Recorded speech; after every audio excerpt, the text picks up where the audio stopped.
me ba be pese ni nyire mu e dia ba me share ye baba se unya subscribe ya o subscribe to the channel ema me na adoma na edan chen no wa click so e dia ma video biara ye de betum bia no e ya dia obenya notification wo wie so a na wa share video we ama onu ebe ono so wa share e dia ma obi fufo no wa ka che ne se na ya se wa sa so agide edu a che se de yakoso o man Ghana no enne wo ba be pese ni nyina mu ama mu nyina no maso etimi atibi dwumedi yesu de dan de nyina no menemoa e na edi ntina metuja wa hanum sei no na wo so comment section na sana dwentwe biara wo bia no na wo so wo de fa honom e de ama me ene ni de kai a wo showdown dwumedi yesu a program ye de be so mo Mondays to Fridays on Mondays Wednesdays and then Fridays ye ma communicators ahodo na akwanya wo me ka me ho e wo fidiom hanum sei ya to adwen ya hwetwe nkomo kwaya my Ghana be fa so e betumpon ye de ni nyina no e be so mo e wo fidiom ha but on Tuesdays and then on Thursdays there be mene ma bedwafo mene ma hwefo sorry mene ma hwefo eja me fire wa hanum sia no wo so wo ma frɛ abadwumedie no so na wo so de wo ma dwenkyerɛ aba I see a lot of comments most times say o say me to be phone lines no etum de bia emre ekonenim no trust me say meye ni nyina no e de amamum ye try say ye be hwe ye time ne ade ho nti se ne kwan be mu a metuja no wa na kwan be mu a mebi atum na eja mo so mafrɛ abadwumedie ne so na ma na da kasafoni ne no we ne dwumedie ho be so ba na obeso yase a wetimi aba na eja wa ba be so yase product a woto no frɛ ye nko ade a trust me say mebo ho de ro e de amount na ne nyina so enko de wie ye no ende ne de ye ya e ade a communicators baba be come ho exactly 3 p.m. na jadi ekoso o my Ghana na yato ato adwen e de afa ho sa so e na 180p so e de newspaper review no e be ba be so mo de si amidi e de dara ya sewa eja ndem mbesa mesem mbesa ya kone pa nyame ya adoma September 5th e na akwetia by election no sorry September 2nd e na akwetia by election no ba so exactly a week today nti ene na watch pepe ne de e de bi nyampa e china mbom na watch na chese akwetia by election no niema ekosho wano e wo hono last weekend me hu se NDC amanyo company for wom Julius Debra say wo mani bede ya nkasa wo nyina no kopie wo hono me de campaign na mu odin campaign chenchire chankasa and wo mo ye e wo hono ma wo mo hwese nyame ya dom on the September 2nd amafudu kokromote no ebeto aba ede ama wo mo na NDC amanyo ko no so sabre ya me no wo kase wo ma no demo ankasa Sunset Tamale Central so ekunya ba beda hono ma chese NPP amanyokuo no kra de wo ma roro wo mo safely ho wo me decide say eyade a wo mo en contest but according to esi educate and say bi oni tu dwa no kire say enipa chese wo mo nyina na be pick forms a wo mo so be so wo mo contest e wa Tamale Central no wo mo akasa kra mo ye NDC fompo no eyade a agi wo mo nsem ankasa say wo ma nsusu nipa dom say ena sabre so amene mo kasa akwetia honom no I think from last 2 weeks na metra sibia na me body rose eyade a IGP yohono wa hye Ghana fo nyina abo se nsemu na chese kosho ewo ablekuma no sa ne ma ne de nyade a chese ebi be kosho ewo akwetia ntina de a police for training na yemu odi ankasa ene ye training nkrofo a wo mo hwe se sa etwututu ye de pepper spray gu obi ani yabu obi ni ade nyina no enkoso ewo akwetia sa abre ya me mo kasempo no ade a chese nipa 10 nipa du ya grabe wo mu ebuhwe nya asem ketwa na yesi ene etu agese enya mofre tuo yi bi dia police fo mpo wo mu ni bi no eno era sankrofo ni nyina no ekura se media maka chem se IGP die nani abede wo se nsemu na anu ade ko so wa belekuma mpese ebi besi nti wa wanti efutuo wa ma adwe na nya adwuma na obekọ ayakwetia se okọ akodi nkwati asem ne ade ene na ende obi besi di maya wo bedemu achankasa ena youth de show di abre ne abre bia ya na metumofo se politicians ne de nyame adum wo manya wo mu awie ba me no mienu na agese ye adwuma boso be so ye be boso me so ye be nya ye kakra wana bre ya bre wa bre bomu no na nya asem keto na so politicians wo manya wo mu hu se tam nti wudi wo machi ye ma wutuo ye ma be 100 cities 200 cities 1000 se kona kodi nsemu na at the end of the day wo na wo kwa akodem at the end of the day wo na abekwa akodem wo mo wo mbeda a wo yere to ho wo no wo mba beto nse didi ni ade nti wo na se bi ye be homa se kodi nsemu no wo ya no wadwi efie a wo firi mu abrante ya ye fa na chenkwa na ene de show busua me na mo ka se okopie mu court ene so a ya ma ni bail eripa 8 helicopter crash e koshi Abranti etina wuntumi TV ekika nkwasi asem make allegations bi kura say ye man penny His Excellency John Dramani Mahama helicopter crash e kohwe just wonim hu bi ni ade ebusuafo ne point fingers at ono ene ya che no nanu ada ye chi ni obeye dede am hero be ya me hero metina aka say sebi ubeye hero enye nkwasi hero say ene okopie mu court ene so ya ma ni bail memani agye ho esan say ye twe na so nti no we nipa na wudi eche nim say bia join the political party bi eno nti ena na wudi nsem hu no ni ade at the end of the day no sankrofo no wo muju wo mani wo ena wudem tiri wo ye youth na wo hwe showdown jumedi edi a efutuo no minjai mada dali de nyina no eya ade a me de se efutuo no ebe mam wo ye bibi a wa hwe fie a wo firi wa hwe busu a wo firi wo bisa ho se daachi bi asam to daachi bi ye chewa why eneba be jira wechi why eneba be ka ho na sabe ya me no kase so de ebuhia NPP abayoko no ye jade mu ankasa ene de Kennedy ohine Japan ni di asan ankasa kane no ne de ye ka jade NPP abayoko no ma ne ye bo Kennedy ohine Japan dim Kennedy mre bi etwem wo be ka so boku hu sensem ne ntokwa ne ade on de obetumi aka ni plane na ye plane for say sa ne ma ne nyina no eka hu bi ena ma NPP abayoko no 2024 election wo mantumi awini wo kan ye na mafo twe na basa ne sra wa be fontentan fidie hwe ne edidi atemamu oden Wamu ye ya ka se wono Kennedy ohine Japan mpo ene destroy NPP party no wono ene say party no wono na wo wie NPP party no sabre dia Brian champion so wakwa akokebi na Brian dia nepa na buhua be hu se Brian no nye be ma sa o chia kai yaka bema chese wotumi china ne na so na bema wotumi di asam ne to ho no na asam ne ehome no Brian champion nka sa bema no ho esa se Brian champion over the weekend wono so ne manfu di nkomo stress nyame yaduma next year 31st of January wo to an wato abade di ama wono Brian champion no na wo kasa ne mu no wo ba be kire se eye NPP amanyoko 2024 election wi a wo mo wi yenim gwase wi chese reporter I just say in the history of NPP amanyoko woman Resign nimguasi ewi ni bidano wondu obetumi aka say Dr. Mahmoud Bawumia enam boko ho ntokwa boko ho sense man prusidi kusasifo woman tokwa ya just say peja di mu ya na nse ya tete se di asomdwe ya be sane ema ni nyina no ka no ye no so onom won fa blame ni nyina no emfa ma Dr. Mahmoud Bawumia san say enye ono ana wo no weja wono ne ye wo ne betu mu enti ade na to na woye den ya aje so wo mu bi but santo kwa no wo mu wogidie bi se wo mu ekofa candidate bi am woye man prusini anaso woye kusasi ni wo mu de ne ba yade aje santo kwa na wo bokoro ebe se kenya ni mu na bokoso ni man prusifo no wo mu fa kokromote no emfa nto aba emfa ma wo mu de biara da na sa azemi aje so wo be ka ye Yehowa wonim se ye de oro so 10 cents aba te ya ne Brian Champion Dr. Brian Champion Eastern region fo nyina wo mu sikeni ya ne wono na ja ye see biggest hotel in West Africa ye ne de ye de ne 10 cents aba te ya just wono ne de sanse wonye be me sanse woni akukuduro ntino wode letter aba abonte ebuhua wo pacho na before ansa na ne letter no wode aba abonte no making kan ensem ewo mu ne di amamo no no kura sema Brian Champion kan ya ene wo dwane no video no wo hodo ba me hye so obeka me ho ne yakọ na yakọ akotie ensema Dr. Brian Champion wode tuudwa wo kire so Bawumia de ankenkenken yo no neja wakọ akọfa asema babata unfortunately ya ba be wo na tum ya ba wo na tum nso ne ye de ba je sekusase ne man prusin tokwa no ebe gina ne na hwe papa ne yete sa video no emra sisia a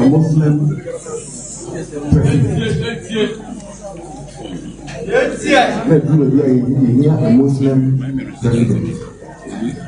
And I still believe in that.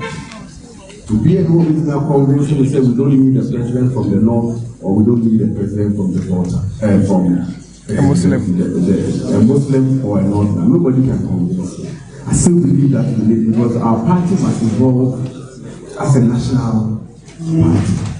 Nobody can convince me. But we need the first thing a man put together is power. Two.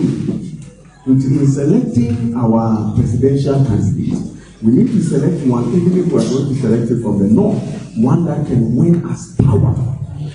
And I have said it, that if a Muslim candidate now or a Gabumbani, Gagatini, or a Bimoba, any other tribe, or will be a young problem, then you make that kind of chapa and come out of contest.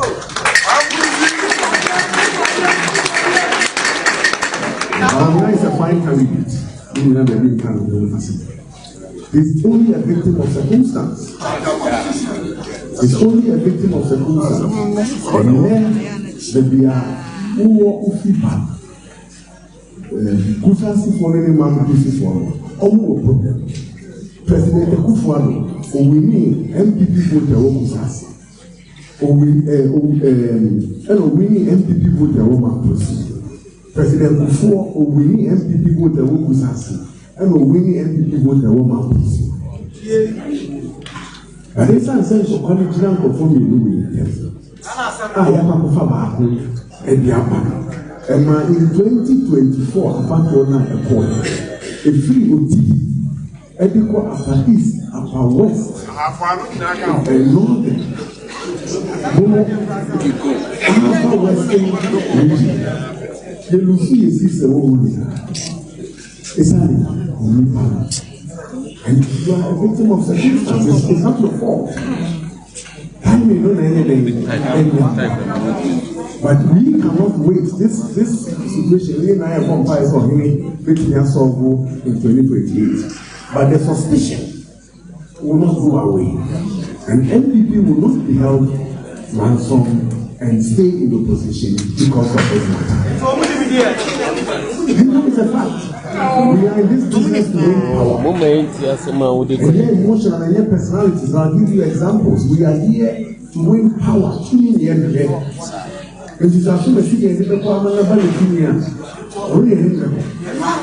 the NDC always shows us the way. It's no emotions.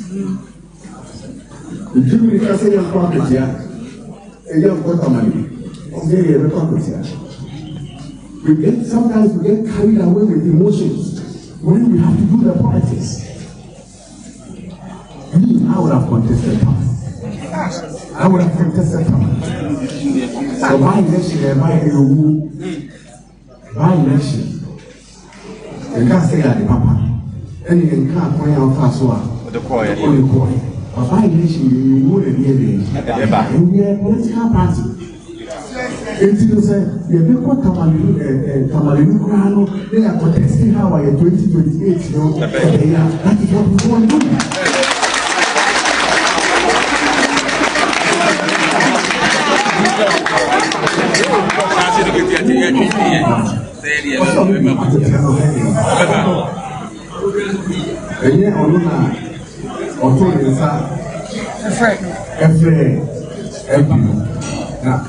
Akunyano abeto holiday. And only 187 183 or parliament. So when you be able to grow a woman or even 2028. Bryan Acheampong and a Yakwakotie na banti wutie Bryan kasaye mu anu ochire se Dr. Mahmoud Bawumia de oye victim of circumstance na kusase ne mamprusi ntokwane ade no se Ghana fo ye sa kasa ye de Dr. Mahmoud Bawumia esa sho babiom a enya ade a chese bebu esasa sa ntokwa no eya ade e be pagya ni mu ankasa na asema wo kan ye ebusua mi no mienu ina nim sa asema wo kan ye boni bi anim asema wo kan ye eye no kura trodo ba esan se Dr. Bryan Acheampong wonye be matches wono no wati to shu ogufo no asade de tetere masa fenti no wo hwe se de Dr. Mahmoud Bawumia nkrofo yi wo ma ba be fonten fidie yi sho je se wo mo toto bona na ne ebusua o release letter tetenten ane wo de letter ba bonten wo be sere se oh Ghana fo ayeye NPP fo ayeye wate me Dr. Bryan Acheampong manya ma adwen se bia me ba be disrespect Dr.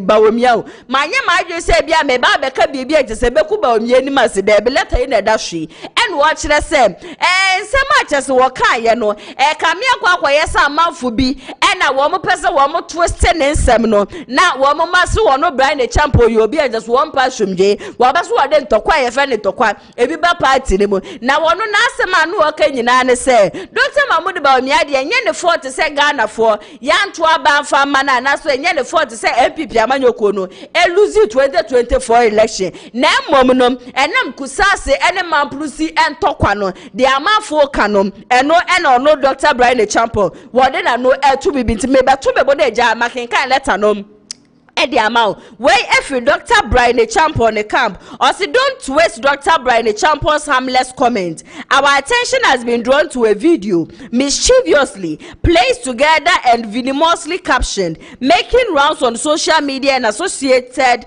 serial misinterpretation on social media. Dr. Acheampong has not at any point blamed former Vice President Dr. Mahmoud Bawumia for the Kusase Mamprusi conflict. His comment in the original video clearly stated that Dr. Bawumia was a victim of circumstances, not a cause of division.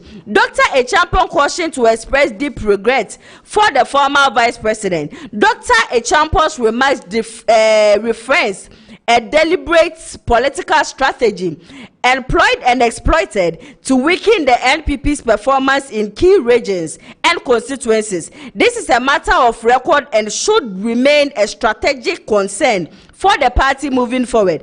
Dr. Acheampong's message is clear. The NPP must unite around a winning strategy and candidate. His campaign is anchored on unity, transparency, and results. His vision is to position the NPP for decisive victory in 2028 and to govern with the strength and clarity needed to resolve the deep-rooted issues holding communities and the nation back. We urge all discerning patriots to take a listen to the full recording of the relevant portions and draw their own honest conclusion. And for media enquiries or further clarification, and they over to me after yen spokesperson. Now, one no atwe enkobo. Na me kan ade awie na say Dr. Bryan Acheampong, dear what's actual well letter mu any ensema chese circulate no ni nyina no eye no kure upese Ghana fo hu ni se e wom se wo ne dia wo pa asomdwe e wom se wo dia wo mpe wetimi waka me biebia na mmom no 2024 election na chese NPP ko ya wo mu wiye e sanse candidate na wo mo de ne baaye no sa candidate na ensem fata e na sa candidate ne sanse ne kure wo firi mu no chese entokwa epeja ni mu e wo hono ni nyina no eka hu bi ena ama afa kokromoti na nto aba nti Dr. Bryan Acheampong waka asem say ya you should stand as a man asema wo kan ye record no e wo hono mti no se wo de letter tente ye ba bonteni ade na ye bia no e fa so be na beba so sa ehumo bro sa mote sem ni bebi aga na fo ye duru no enye nom ene ye de ba beto aba na wo kan ni sem wie ya na ja Dr. Mahmoud Bawumia ani NPP amanyoko no wo mo former candidate de wo present ne ba 2024 wo no so kopie mum e wo New York ye say NPP 33rd anniversary na wakopie mu honam no si ye bra mabre wo party ni mu pa ntimase danie de maye wo NPP party mu mene me yire Samira Bawumia bra na chese ye defend NPP party ni de aye bia mangina bebia na se mahu da se entokwa wo maprusi ni kusasi fo ntaminto no ye ntumi embe ye vice president ana se ye ntumi ya campaign wase bua wa bua NPP party pa enne Dr. Bryan Acheampong we ko gina bebi beka se enam ono ne so na jese ntokwa ajese ekoso o maprusi ni kusasi fo ntem e wo bokono NPP amanyoko ne ntumi awi ni election wase wo kama Ghana fo nyina ate ase se wow pesa wo salese candidate na delegate di kokromati no eto so abado aye bia wo ba bra beka de obeye and was wo ba brana beka de ye to aba ne mawa de wo be ye wo vision ne wo ideas no fe no ni begu honom o record de wa ye de ama party no bra beka no na delegate enfa kokromoti no ento aba fa ma na wo ba na be attack e bra na jese wo bra ne de ma hu se ye bia ntokwa woni krom na nne no wo be so wo be ye president no enem bom no e na Ghana for any jese candidate amujira sa we de a straight bullet to Dr. BRYAN ACHEAMPONG and Kennedy Ohine Japan BAWUMIA se wo ba bra beka de ba be ye memma na be attack obi a yenkwe na yenkotie Dr. BAWUMIA emrasisia. We have unity. If you want to contest with me, come with your vision, come with your vision, come with your ideas, come with your integrity, come with your track record. And that is what we are going to run this campaign on ideas and not on where you come from. When I was defending the party in the Supreme Court in 2013, they did not say I'm a Baptist man or a Muslim or a doctor. When I was giving lectures and campaigning for the party to come into office in 2016, they did not say I was a Baptist man, a doctor or a Muslim. When my campaign in the North made the difference in our winning the 2020 election, they did not say I'm a Baptist man, a doctor or a Muslim. When Samira was campaigning the length and breadth of Ghana for this party, they did not say she was not a true Ghanaian. So what has changed now? Let us be clear that these views do not represent the views of the rank and file of the NPP. They don't represent the views. The NPP will always triumph over tribal and religious bigots. What we need is unity to go forward and win 2028. Without unity, we cannot win. Let us remember how. Dr. BAWUMIA no was one who wa party ni mu papa just 2016 na wo defend the party no ye campaign ni ade and dem nyina ma hu da sento ko woni krom and then na wo be pe mampani akunwa na ba betena so no e na mo be hyase attack no so ne de won pesa e ma mo fa sa am attack no e fa ma ne so wono wo ba de wo be ba be ye no no ba no ba be ka wo be ka na amafo beto aba de amawa na amafo ato aba ama na wo ka ne nsem wie ye na ndie busua wo jump ya na ndie orusi mu se ti men was ye muntie me sa propaganda na mo de kona me ye kremoni nti na amafo nto aba mfa mma me ne ade no munyai wo se ne ni nje sa ade no ho some propaganda na just a modern nam ni ade and wo ye kremoni nti na amafo ato aba mfa man nti wo ka wie nam so oh Dr. BAWUMIA we podie se anka ye kaso obi a wo share this tribal politics asia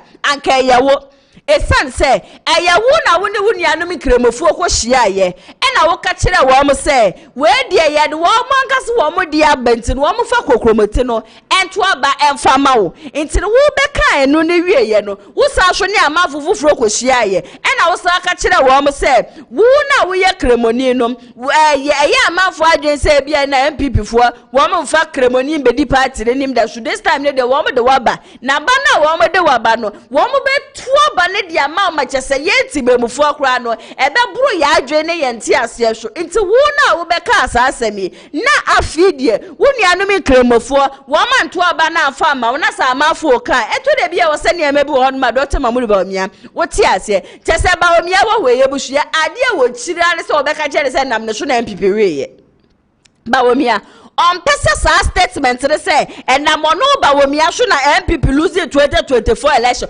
on pesa obi abeka bida yate ha and thank you to wo beka so no na MPP wi a wo mo we ye no wonim ho hwe na ebra na chese ye beto abampo na na roda kwekufo ado ne finance minister wo mo to fu wo mo no na wo no BAWUMIA nim ho hwe o wi ye beka say eniem ebra na chese wo tufo ebra no wo ka che MPP amanye ko so wo mo yes no wo mantie it when it comes to Dr. BAWUMIA dear delegates any fellow presidential candidate Mesremo Bawumia the idea one pan for Bebeka Jensen nomination NPP Ray Sampo na nomination NPP Ray ya one person will be just ID but the same person Ebeka Ghana for same a idea one only a cremoni intero Yabatwa Badiaman in as much as I do not condone to this whole tribal politics near there I feel say it is not healthy to me lady me feel say enye healthy but wona wujina no wankasa wanu masem wankasa wonsem a wo kan ye eno na ndamafo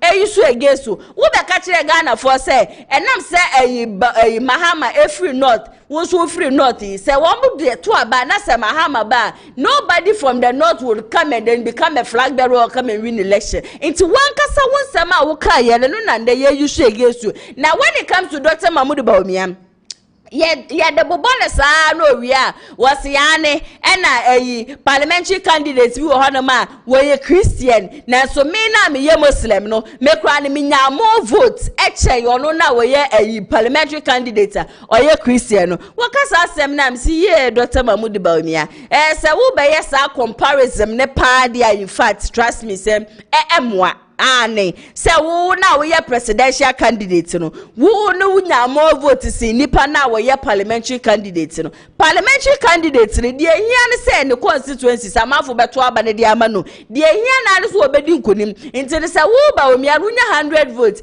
na obi a wo ye parliamentary candidate onya 20 votes impo na so wo bro nipa na wo ba ne so ano yo okay and 2024 election the number of people show busha wo mo to sa skirt and blouse nya asam ketwa any part to skirt and blouse and yasem ketwa a good leader you be or accept criticism or bejia tum so we yampa me na me baye me na me beka we ma ban na na ewo so na so unfortunately enema ntumi ankoye yamfa ma yenti no mo de mo fa nche yen yesere mu nyina obi anka ne buntu de yem ye hwe nim se emre ekọ anim no ye beye de soso ye beye ne makase ene ade nyina na timamufu ahunu se oh candidate na wo ba 2024 no wo jitu mu ena gina wo jitu mu nso no wo betisere Ghana fo nyina wo be pacho kire Ghana fo nyina 2028 there yeah presenting a sense what patch up paint no yeah the name yeah but when it comes to Dr. Mahmoud Bawumia bushia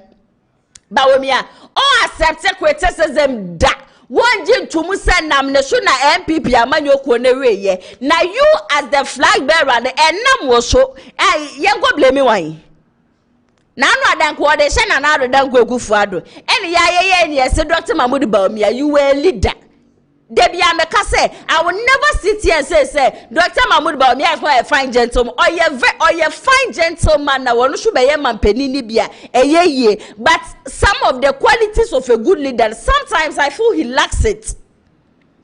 Good leader there ye ka there na so there accept it apologize yen hwe nim a ye betumi yen hwe kwa ye befa so a ye kwa ye nim ye betumi abuild ba wono ni de enyo no a won na we candidate ntenye won me na yas wa meti he me ne ya fa mbehema na ene ebusua wo kopie mu 33rd New York for wo mo NPP for wo mo celebration yase wo sa kwato bomb bi wo honom wo so no enam ne so na nya so wo nye kremoni eno tira manfo anto ne so aba ne yenkwe na yenkotie no so emra sisia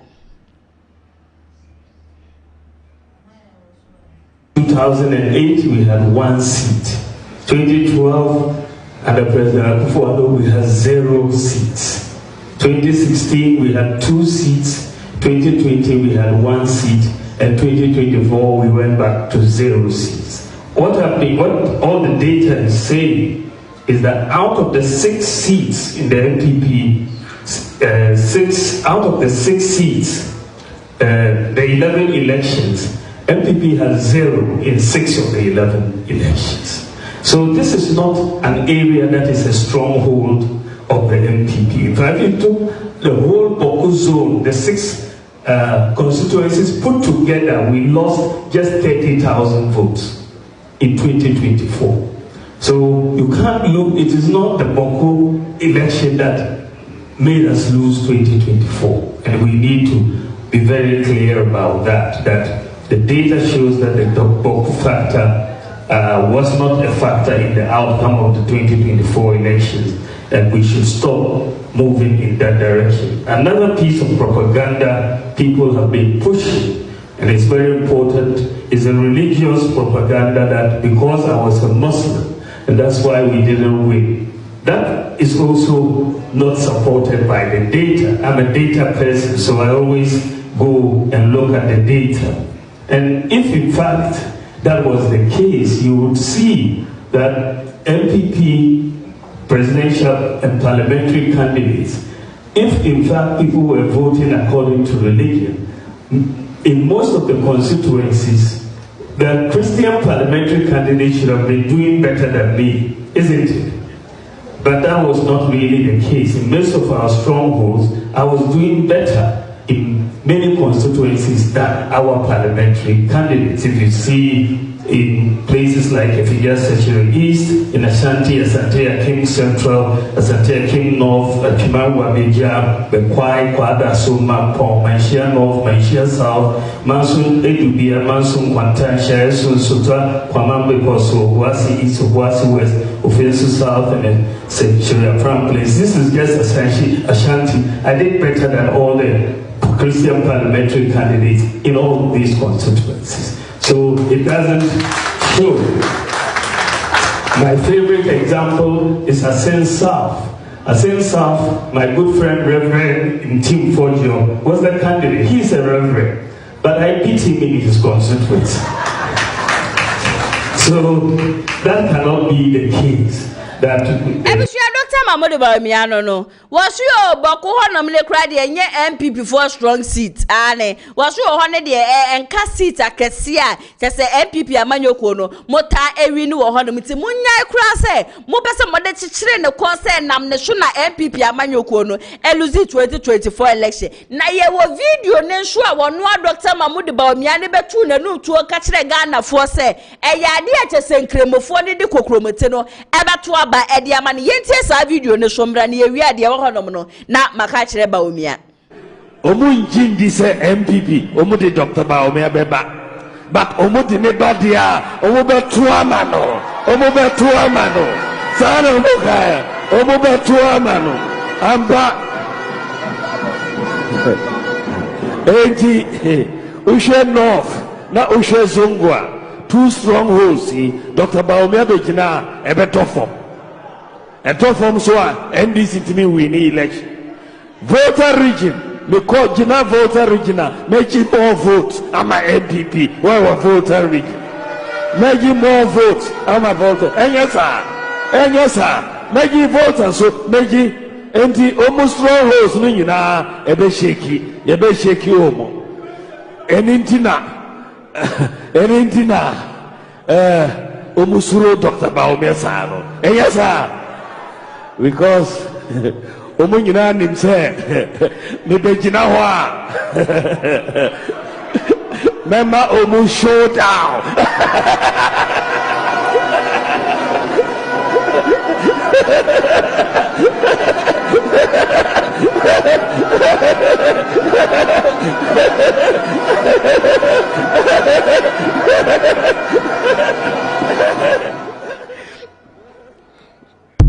Dr. Mahmoud Bawumia mesre ye papa say sasidie we pa de ya en eya mentansere sai ye ni abre wo krom ha sasidie we papa Dr. Mahmoud Bawumia mesre ye papa you are fine gentleman this kind of laughing en kwa de to max hey Dr. Mahmoud Bawumia ebusha Dr. Mahmoud Bawumia na ye beto abanimu no waka so obema showdown nkrebofo ne beto amano wo mo beto amano enu ni o Dr. Mahmoud Bawumia enu ni a enne de wo be ka kire Ghana fo se enam ne so na NPP for lose election ena enyo no ene wa mankremofo na nkwankoto abanfa ma no na wono kra no constituency bi wo hono ma wonya vote esie Christopher MP sa wo mo hono na ye beto aba no Gonja fo beti ye won youth wo Gonja land beti Ghana fo won and same yen hwe ye papa na Mamprusi ene kusasi ntokwa no onipa biara oye involved bia no ya fa no ama megina ni mesan se Mamprusi fo wa adwe bi wo omtirim se ye de sa nipa no eba e yade a chese kusasi se nipa ne kusasi ni a nipa ne benya upper hand ena se nipa le so wo ye Mamprusi ni a kusasi fo ne so wa adwe bi wo omtirim se ye de sa nipa ne ba e yade a nipa no so benya upper hand ntino the Mamprusi and the kusasi ntokwa no they didn't want us to present any candidate and as at that time na etuo ni ade a chese na ekitekita wo mo wo boko se na ntokwa ni gina mu no na enkrofo wo mo ho no in as much as me na minim se Dr. Mahmoud Bawumia onye sanko totuo enfa nkohye amanfo nsase wo mo nkokọ no nko ade minim se Dr. Mahmoud Bawumia onye sade ne da but na wo mo make allegations be said because we ye vice president ntino ama ne nkrofo wo mo ye bibia wo mo ndwe ho nti sa wo ne na wo mo de ma Ghana fo se ye hweye NPP fo mo hweye na mankofa Dr. Mahmoud Bawumia mbegina ho no na mo de ba kokomoti no ye mfa nto aba fo ma setibe before yentie anase menka ne se NPP delegate wo mantie a wo mkofa Bawumia ba ye no eka ubi NPP weye nti sisi ane me se bisa se Dr. Mahmoud Bawumia se ema ye blame no enam ono ne so na NPP weye me pa chowo why pa ne yenko blame ebia wonim ni pa yenko blame nam so ema NPP amanyoko no wo mo weye a me hye se o be fa comment section na se e dia mame obi beka se bia na na adoda kwakufu ado sumi no mienu nim se na na ado one stand na na adoda kwakufu ado kra no waka wana wo mo ye ya se Dr. Mahmoud Bawumia embe take over into the se nan wo de kwhye na na ado so ebusia trust me say enye ye the candidate who NPP brought 2024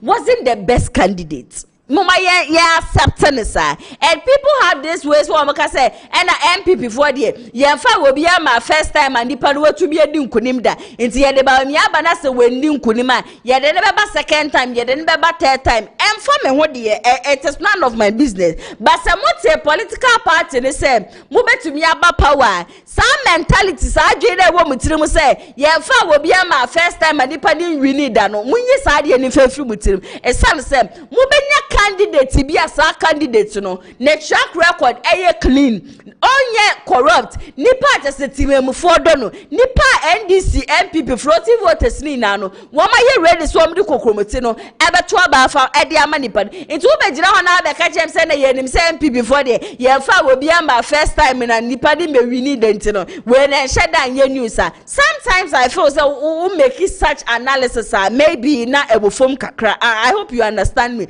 because say debia wo ba only first wo class da eno ne nkyere se wo ba no want to be in the first ane wo sua de no omia nani a first position no wo no shu betumi edibi video na chese Gondaland for youth wo hanom wo mutu Ghana fo nyina afo se ma mfa Bawumia ma na chese MPP fo ntie no wo mo de ne ba ya just wo man to aba no e wo hon man no so be hye so be ka me ho ne yakọ na yakọ akọ sa video no abasisi a. We are here at the police headquarters to address you concerning what has happened to our area, the Boya to be specific. The Boya town has been invaded this morning. Early hours of today, police has invaded the whole town, caused the arrest of so many innocent people, which didn't know what has happened. In related to the case involving two tribes. Who are these two tribes? Gonjes and Mamprusi. And we have a long-standing land dispute in our end there when Mamprusi are occupying. We don't have any issue with them occupying that land, yet they want to claim it from us because power has been vested to them and they know they have a powerful vice president who always be behind them. We don't have any powerful person behind us. Our land, our incantation, that's preventing our land for us. And today we are at the police headquarters because our brothers have been invaded. Our 118 of them are there. No food, no water. They have no access to their relatives to get them food to eat. Deliberately. Why do we deserve this? A conflict between two tribes. A conflict between two tribes. Only one side will cause arrest. How many people we have arrested? They have not arrested anybody from Mamprusi land. Why? What do we do to deserve what we are going through? Our Gonjas not part of Ghanaians at all. Exactly. And the bullets we are finding on the ground, if not security, that can provide that bullets. No any civilian can have that bullet. Exactly. Why are we going through this? Because Bawumia is fueling them. We are here with their chief, so now insult all Gonjas. Call Gonjas liars. Call Gonjas human vultures. Flying all over and looking for food. Gonjas, we are proud of ourselves. We won't sell our pride for any other person. The NPP man, the vice president, we will not take Gonjas for him and we will not give our land for any man pussy. We are sending warning to them to know that we Gonjas are ready. If our brothers are not released today, we are ready for anything. We met it. Evidence. I was there when they brought it. This is we met Resign also coming out. They came here with Bawumia pickup. Why? I would not Ghanaians. The police station. They came because of that. The moment they invaded the people in before they went out with the pickup. They left with their car. So this is not, we don't even need someone to tell us that they came here because of this. Why? With this political colors on it, and you brought it. Because you think being power will always end. Power will always end. Said I'm also going to add it. We are not fighting with anybody. Exactly. We are fighting with members. And we are fighting because of land. So we are defending our land. Yes, we are defending it. So why will politicians intervene? Do you have evidence that that is evidence that and now they've arrested innocent men, old men. Some are even on medication. Why would they do this? And around 3 o'clock, midnight up to now. Why didn't they go and arrest Mampurugu? Why didn't they go? Why didn't they visit them? Why 2 people are fighting? And if you want to stop the fight, what will you do? What will you do? So did they go there? So why are they telling us? What are they telling us? We are disappointed. Why are they arresting them? We are ready for them to believe or we sleep here. That is what we are doing. Ebusia video no na yakwa akwhwe abanenti wutie wo mokasa that this video was before sana yakwa akwoto 2024 abano enti no we ye enkrofo a wo mu free boko na wo mokasa asem we akire Ghana for and Dr. Mahmoud Bawumia nso ebeka kire Ghana for say they are going to vote for him but sa woni we ni yentie and ya present Bawumia de bia metena video ma meka me say mo ya na mo hwedwumedie me hu so obi a comment I think one lady Monica was saying na Kennedy a traitor na Kennedy ntumi mbelidi na Bawumia bedi nkunim mete say Bawumia di nkunim ebusua enka me quote na aka me shirt yena na yendo NDC amanyoku no na so at the end of the day NDC ababa yen me pa acho Ghana ne yentimu ana de yefam nyina yetim NPP amanyoku mpedifo anu wo mu woman wo mu gina ekasa ditia NDC amanyoku no enne NDC ba power me ba obi etukwan ana NPP wo power de yebedi nanu an yebedi NDC wo power de yebedi nanu an yebedi na so ye ne yafa atu ye ho se ye bekoso ne yakanokura ne de akire Ghana for nuchu mutan ya nokura ne beka de bia metena ha me wasem bia me ka se minjira baby enka da se Dr. Mahmoud Bawumia want to be meye mampeni wo krom ha anything is possible bibia betumi asi at any time I brad atamo ze kura free mu no menye sure se na John Dramani Mahama na wonani so se bibi ba besimo oba beye mampeni debi but that day wo ko adwuma no wo ko as vice president na so oba fie no na wo ye mampeni nti bibia betumi asi wo ye mayi mu twedi aponyankopo hatawe wono nko anenim be in the next minute by ye ni de ye ka kire Ghana for say bokufo message a wo mo de ba ne say ye person ye present candidate a wo free man prusi a ye nim se Bawumia ye man prusi ni enti sa candidate so betumi aba obedi kunima age se entokwa na ekosho ewo boko no sa entokwa no a stop e na ye nyina so di wadanse se anye hwe Dr.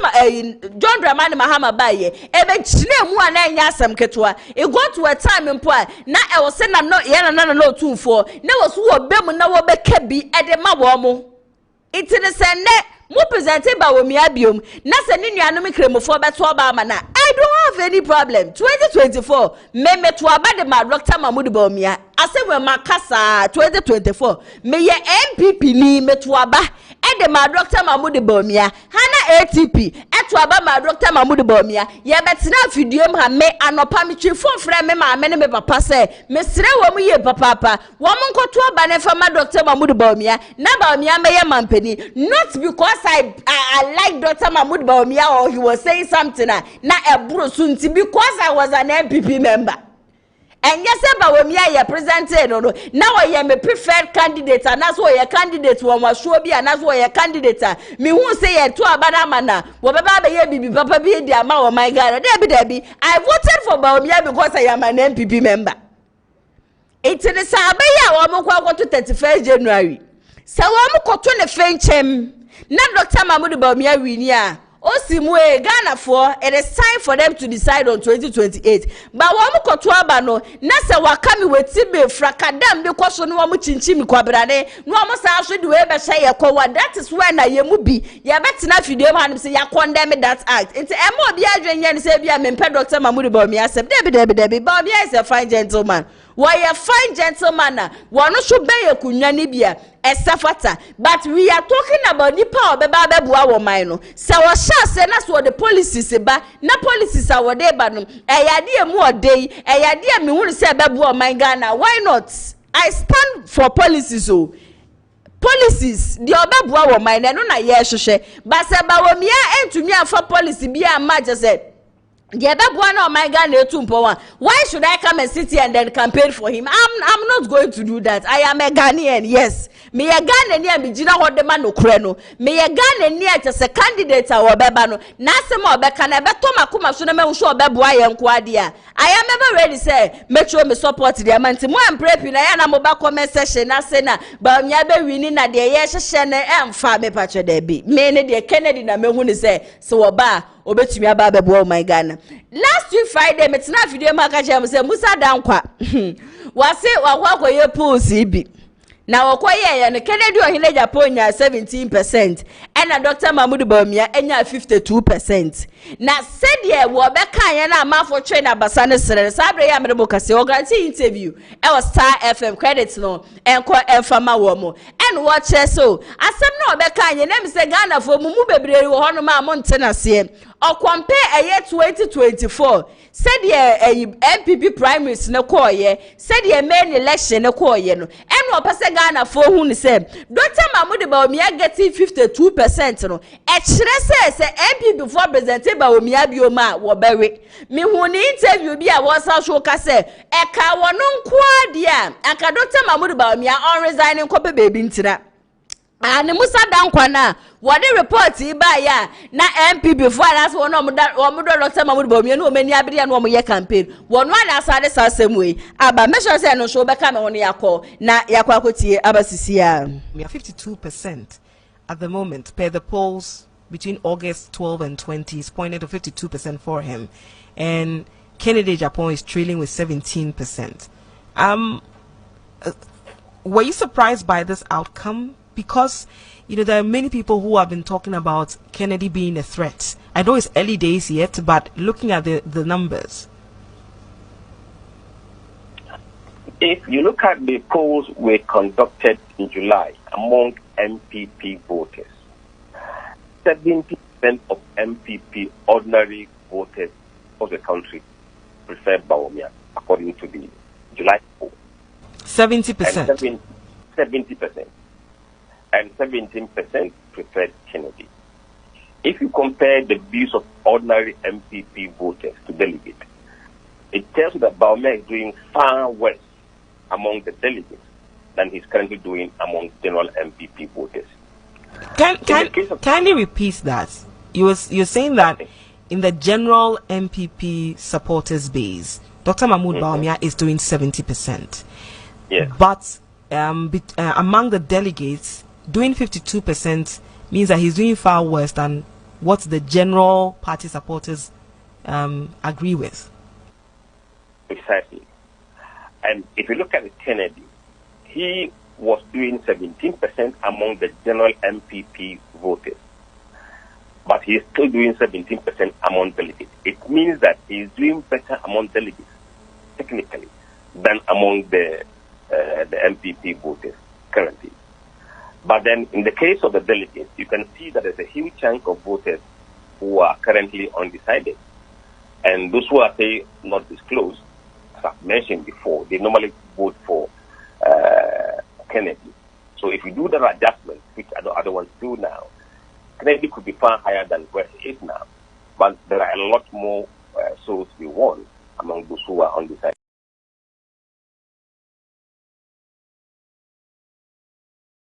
Musa dankwa ena sabri yakwa kotie ne nsem no abadintire sedie na amafu jubilate di ade no Ese Dr. Bawumia the delegate 70% and the ekura no wo betumi aba but when it comes to general election na Dr. Bawumia West inti no say sade e wode ba ye no na amafu bebre nante ase owie ye so say Kennedy oyine Japan ne 17% a won de ba ye no he's still maintaining that 17% ane both NPP primaries both general election Bawumia de na drop enu ntiro no kra de ka won nko enkefuto ba ko de be man senga Bawumia onko pe bebi ntina ane na Kennedy oyine Japan emrahara ATB atenase a wode newspaper review no eba besom ye na buhua wa wiesu agese mate asem bi e wo masuma menko amintumi e fansha me humi wi a mede ni nyina no ebetu dwa ede amamo ATP na ya se bibi abokodi yesu adom na nso e oba de na daroma me nso me hu ye yie papa eja nen krata ne nsem ena abawom okay na ya se we na wie ma memfa the new publisher enfama yetiefo ni ahwefo nyina kwa aba enfamra enejubedis the no be pemu the new publisher na se shatawale ni foni eda hase last week ena yokofo eche no na abramu beli na pe ene se okopie mu ewo empoano se wokodware ye kire se amamre kwan so no ohoro boni nyina na se ukopie mu no se de be ya bibi boni bia entimi enye we ne krata the new publisher ebo ho amanebo ewo ha se wonya bianu akomusuko no akenka ne nyina bi kama soso de amaye na wo ba ase na se Dr. Bawumia ne foni ede ha sei sanso na Bryan Acheampong so ne foni eda enam sama Bryan Acheampong ebe kan ye efa sa tribalism no na wasasa babon tibiem se emayenfa blame no emfa man enye sa asem na wo ka batamafo bebre na atriste asem na omoka asem for friend kratai kan wasem enso ewo hase na oba ne nchemu ase nam galamse a se yenso science ase na mo se ye japade wo manga na mo ase na yekuani bia na wo kọ eye adwe okọ yekua a okoto se sa na petni bi da honom ye galamse site a wakwakoto ma ne kwaya ya ne kratai kan wasem ewa ha wonya bia no akomusu kwa kenkan ne nyina bi kama so de amaye mamefa onko daily guide na be pay mo daily guidance so a na se Bryan Acheampong ni phone eda ase ona sin sama ekoso social media wo mu se last year over the weekends no obeka se Dr. Bawumia mamprusi ni kusasi entokwa no ne gina so MPP amane ku 2024 so mo we potodo ena o chire maka se asa manfo bebre na atresti asem na so mo ka different no no enye sana na wo pa aka whatever letter tenten enso e de ababonten na wunya daily guide abekubu suko no akenkan ni nyina bi kama so e de abaye na wo ba ni nchemu ase na ese galamse fo ena yese ya che mo mugua se na wo kopie mo wo western region eye ba bi ese omoye eye rubber no enuane ewo honom nyina hanom omatwitwa enuane nyina ede ego ese omo de honom adane galamse site omutu galamse enne a police fo akwakoso omo paachi a yedo omo akwakwa PM police station yeja yedo omo kwakwa gina na court enso di ensem no ato ba bi ese yede to Dr. Bawumia so ni foni eda ha se wakata fe to so miensa na ne nyina ha Bryan Acheampong over the weekend ensem a obeka ye ene gina so ma Dr. Bawumia ekase asa yesi a ne tribalism ne radio say propaganda no you too much dodo enti obesrada say wo pese wo lead NPP abanuko na say wo ye campaign aton ho member ka different thing bi na krata daily guide ka WhatsApp enso wa sounds na shatawale enso ne phone da hasabra yoko eyi no kopie mu ompoano ekwadware ye no ene krata ka WhatsApp enso wa hase na wo ba asia enso so a yeso kopie mu asima senior high school a na say government ye tablets a man penny dada na nadan kwakufu ede koye no emu baako 21 etimi ayira ene krata daily guide bo ho amanebo enso e wo hase wonya bia no akomusu kwa kenkan nyina bi kama so ede amaye medewo kwa the Ghanaian Times na be pie mo the Ghanaian Times so a na se eyesi edun ketiani foni ede hase katafa toso eye nwotwe na ne sama eye krata yi kenyina ene se wuko pie mo temale central eye ba election e ba be koso sanka ye mu takanka wanwu a anko obi enu man ko be hu se bia sankrofo bi se nka percent kaja wo mo be di se akunya no na o sini pa mako 14 e na atwe wo muti wo pese wo mko na wo mko to wo so aba se de be ye ono so betima ko eye Parliament House and also betima baba MP na say educate akrada o say ne wanwa cause wa na anwene ho krada say mu ntakati ase ni nyina na amafo bi pese ja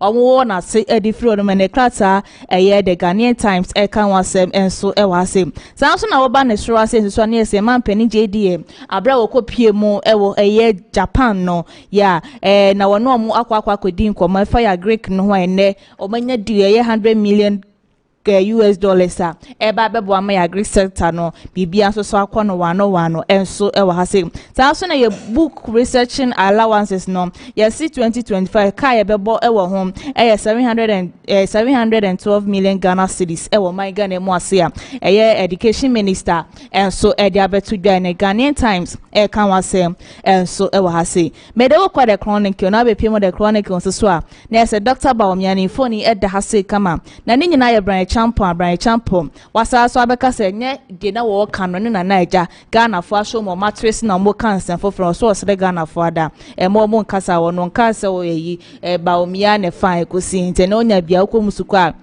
no akenkani nyina enso edamaye na kwatia ba election no nyakopon bon the 2nd September e na nyam patch na ni week pepepe e na eba be koso a ye hu se enkrofom mako edu a ya che wo mo ese etuo egu omo ka mo enye fedi agri a che wo nyina ai na ye sra IGP so on phone 9 fancy from said e be ya omo na omo so asa atuo ni nyina begu omo ka mu no yetimi a che wo mo ne kratai e kan wasem enso so a kratai kra do wasi nipa 5 but uko social media other platform ni so a omo se enipa eduntunya krata ni bia katafa etosu mienu ene miensa obekomo suko no akenkani nyina bi so edi amaye na ba katafa etosu eye dunnan so a na se Brian Champon na kase ena o se 2024 no eye de wi na oban no esimi ekono bad economy no ena edina so man NPP amanuko no ere poto nyanya se bia wode no ho ekobo yes net no ena edina so ma NPP amanuko no ewe ye ne krata e kan wasem enso ewa ha medo ko daily guide daily graphic sorry na be pay mo daily graphic in so a na ese gamanche eye homo hot 2025 no ese okopie mo wo ye nananom so ese okogugu nsa ene krata enso e kan wasem enso ha 2025 BEC results no so no ya babon tianti so unua bi etro bia ene mani mo betima kwa check you see na kopon on the 18th October wo mo ekosuku a ansa oba soro ase ya nipa numa ese ya che omo a ya hu so omodi etu ekwakopie nwa ya akotia ne so daily graphic enso e kan wasem enso e wa hase ma me fa wonko e daily gist na be pie mo daily gist so a na ese free ya anka ne phone e da hase kama na ne sama waka nyina so wo ayeye prophecies no adosho do dev prophecies no adosho too much do adai wono na wose ne office wonom no wa ya nka se won fa magic prophecies bia wono mitiye mo amode ba ni nyina ye so okay ye wono wa pa bakra se woje se 2 minutes wo be hwe so ana so woje se office ni se wode be ye se adwuma na ene diligence e ka wasem enso so e wa asisa so na Brian Champon ne Dr. Bawumia omofoni e da hase ni nyina e over the weekend sem e kokko so ni nyina no enye tai eka wasem enso so e wa se na ya Rich Hospital ya Ralph ne ho sensema last week e beto so social media eka se we pra nurse ni bi no nurse ni de ne court no so oje 7 million Ghana cedis a esi na da ya Ralph ti so ya hwe se ya Ralph so obetria na se wontria no so kata eka wasem enso so e wa se so na over the weekends no kopie mo social media ya sin crofo mako dumi no kopie mu water crowd ya no kwa ritual sa ya che wo mu na ha ne krata delegate kan wasem enso wa ha sei sanso na ya mean enso so etutu bi de ma ya mampani JDM no ka se me mampani mi kura mi NDC ni mapa na so ya anti galamse a ekoso wa ha sei tax force for no wo mo jeje bribe dodo entimasa for ni kire ho no me na sa de ekoso ni nyina no eto entimi entwa wo kroma sei ma me fa anko daily post na be pemo daily post enso so a na se Emma Penny JDM ni phone eda hase sanso enokopie mu ewo Japan no omuso ni phone eda hase ni nyina kire se esi anyakopon ya adoma esi anya $10 million e de beboa ma ya Greek no etimi akoso ye papa kasa fe to so ensi ana se rekopoku na kasa no se NPP abanukuo na ekwo no wo mu jasika 9 billion e ka omode ewo ya Greek center no 9 billion Ghana cedis ne kratai kan wasem enso ewo hase wunya bia na wakomusuko enso so ede amaye mamefa the Ghanaian publisher fan sorry so na Ghanaian publisher kratafa toso biensa no na se Dr. Bawumia one BRYAN ACHEAMPONG boot for boot ekoso no eno so kratai ka ho so asem enso so asem na abepie mu ase enso so a na so ponkroma wakwa kosi college education kopiem ye ejidebia ese wakwa kosi school dan de ama wo mo a enye fediagro ne kratai kan wasem kama so wa hasesan so na ye tokonu ne won sensem suspension ne won sensem na ha ene yese ye ma me sofa ya kufu ene omo keke ka ho edoba no ababa betum bia ene krata enso so ebo ho enso amane enso ha na wo ba nchemu wase enso so a na se mampani JDM ni foni eda hasesan so na yamin enso ni foni eda ni nyina galamse ate se ewo manga na emu ase ese yenso se yensase ewo manga na emu ase no na yamin kire se enokopie mu ye task force a ya mampani JDM ete no manga na emu ase ya esi no ma hyase ejeje bribe hodo a ewo manga na emu ase o mo hwa wojo bribe na eja wo makwa akotena hodom na eja mu tu galamse enti ya mampani enfo na ni ensho no ma ene deri the Ghanaian publisher enso kan wasem enso ha wunya bia na wakomusuko no akenkan nyina bi kama soso edi amati na ya sewa mamefa the Ghanaian publisher enfan sorry krata ni nyina so nefa de aka nyina eto asoma ye tiefo ni ahwefo ada ne den na omojebre etie okay hana ATP meda wasiye papa na unim se NPP amanyokuo no wo mo communicator ye friend no Abubakari Yakubu and yesi BRYAN ACHEAMPONG be ye program bi ene say ja woto nsa e de friend wo se BRYAN ACHEAMPONG akoka se Dr. Mahmoud Bawumia election no esanze yenkremu force and seminar tribal yinti no letter no wo se program no nsia se ochena onsia ongoe Ebusia hana ATP and Eddie newspaper review no ebesom ye enche kra me communicators ni na no ebetena se me ka che mo say exactly 3 pm ya dia wo mo beji wo mo edwa na ya twetwe enkomo ede afa oman Ghana ho na ye nwremu ewo akwatia by election ATP di newspaper no eba no o ka che mo say enipa 10 ena ya grabe wo mu achese ne ye ka etuo mu tuo abusia ebihihye wo mu ho ankasa wo mu nyina no aye ready so wo me ye NPP fuo so wo me ye NDC fuo sa abre ya me mo ka se de ya de me ntumi enkyere ye choice police fuo wo mu mbeba abonte ye beba be ka bibi na ya fra brantie bi Camel yes ye fra no Amasama Broni ane Camel Amasama Broni en wo de se bia ba abonte abusia wo kyere se we de ye kokobo emu wo de pa no wo de ma NPP amanyokuo no esan say o si NDC fo wo mo be kenti be ma bole de vigilante fo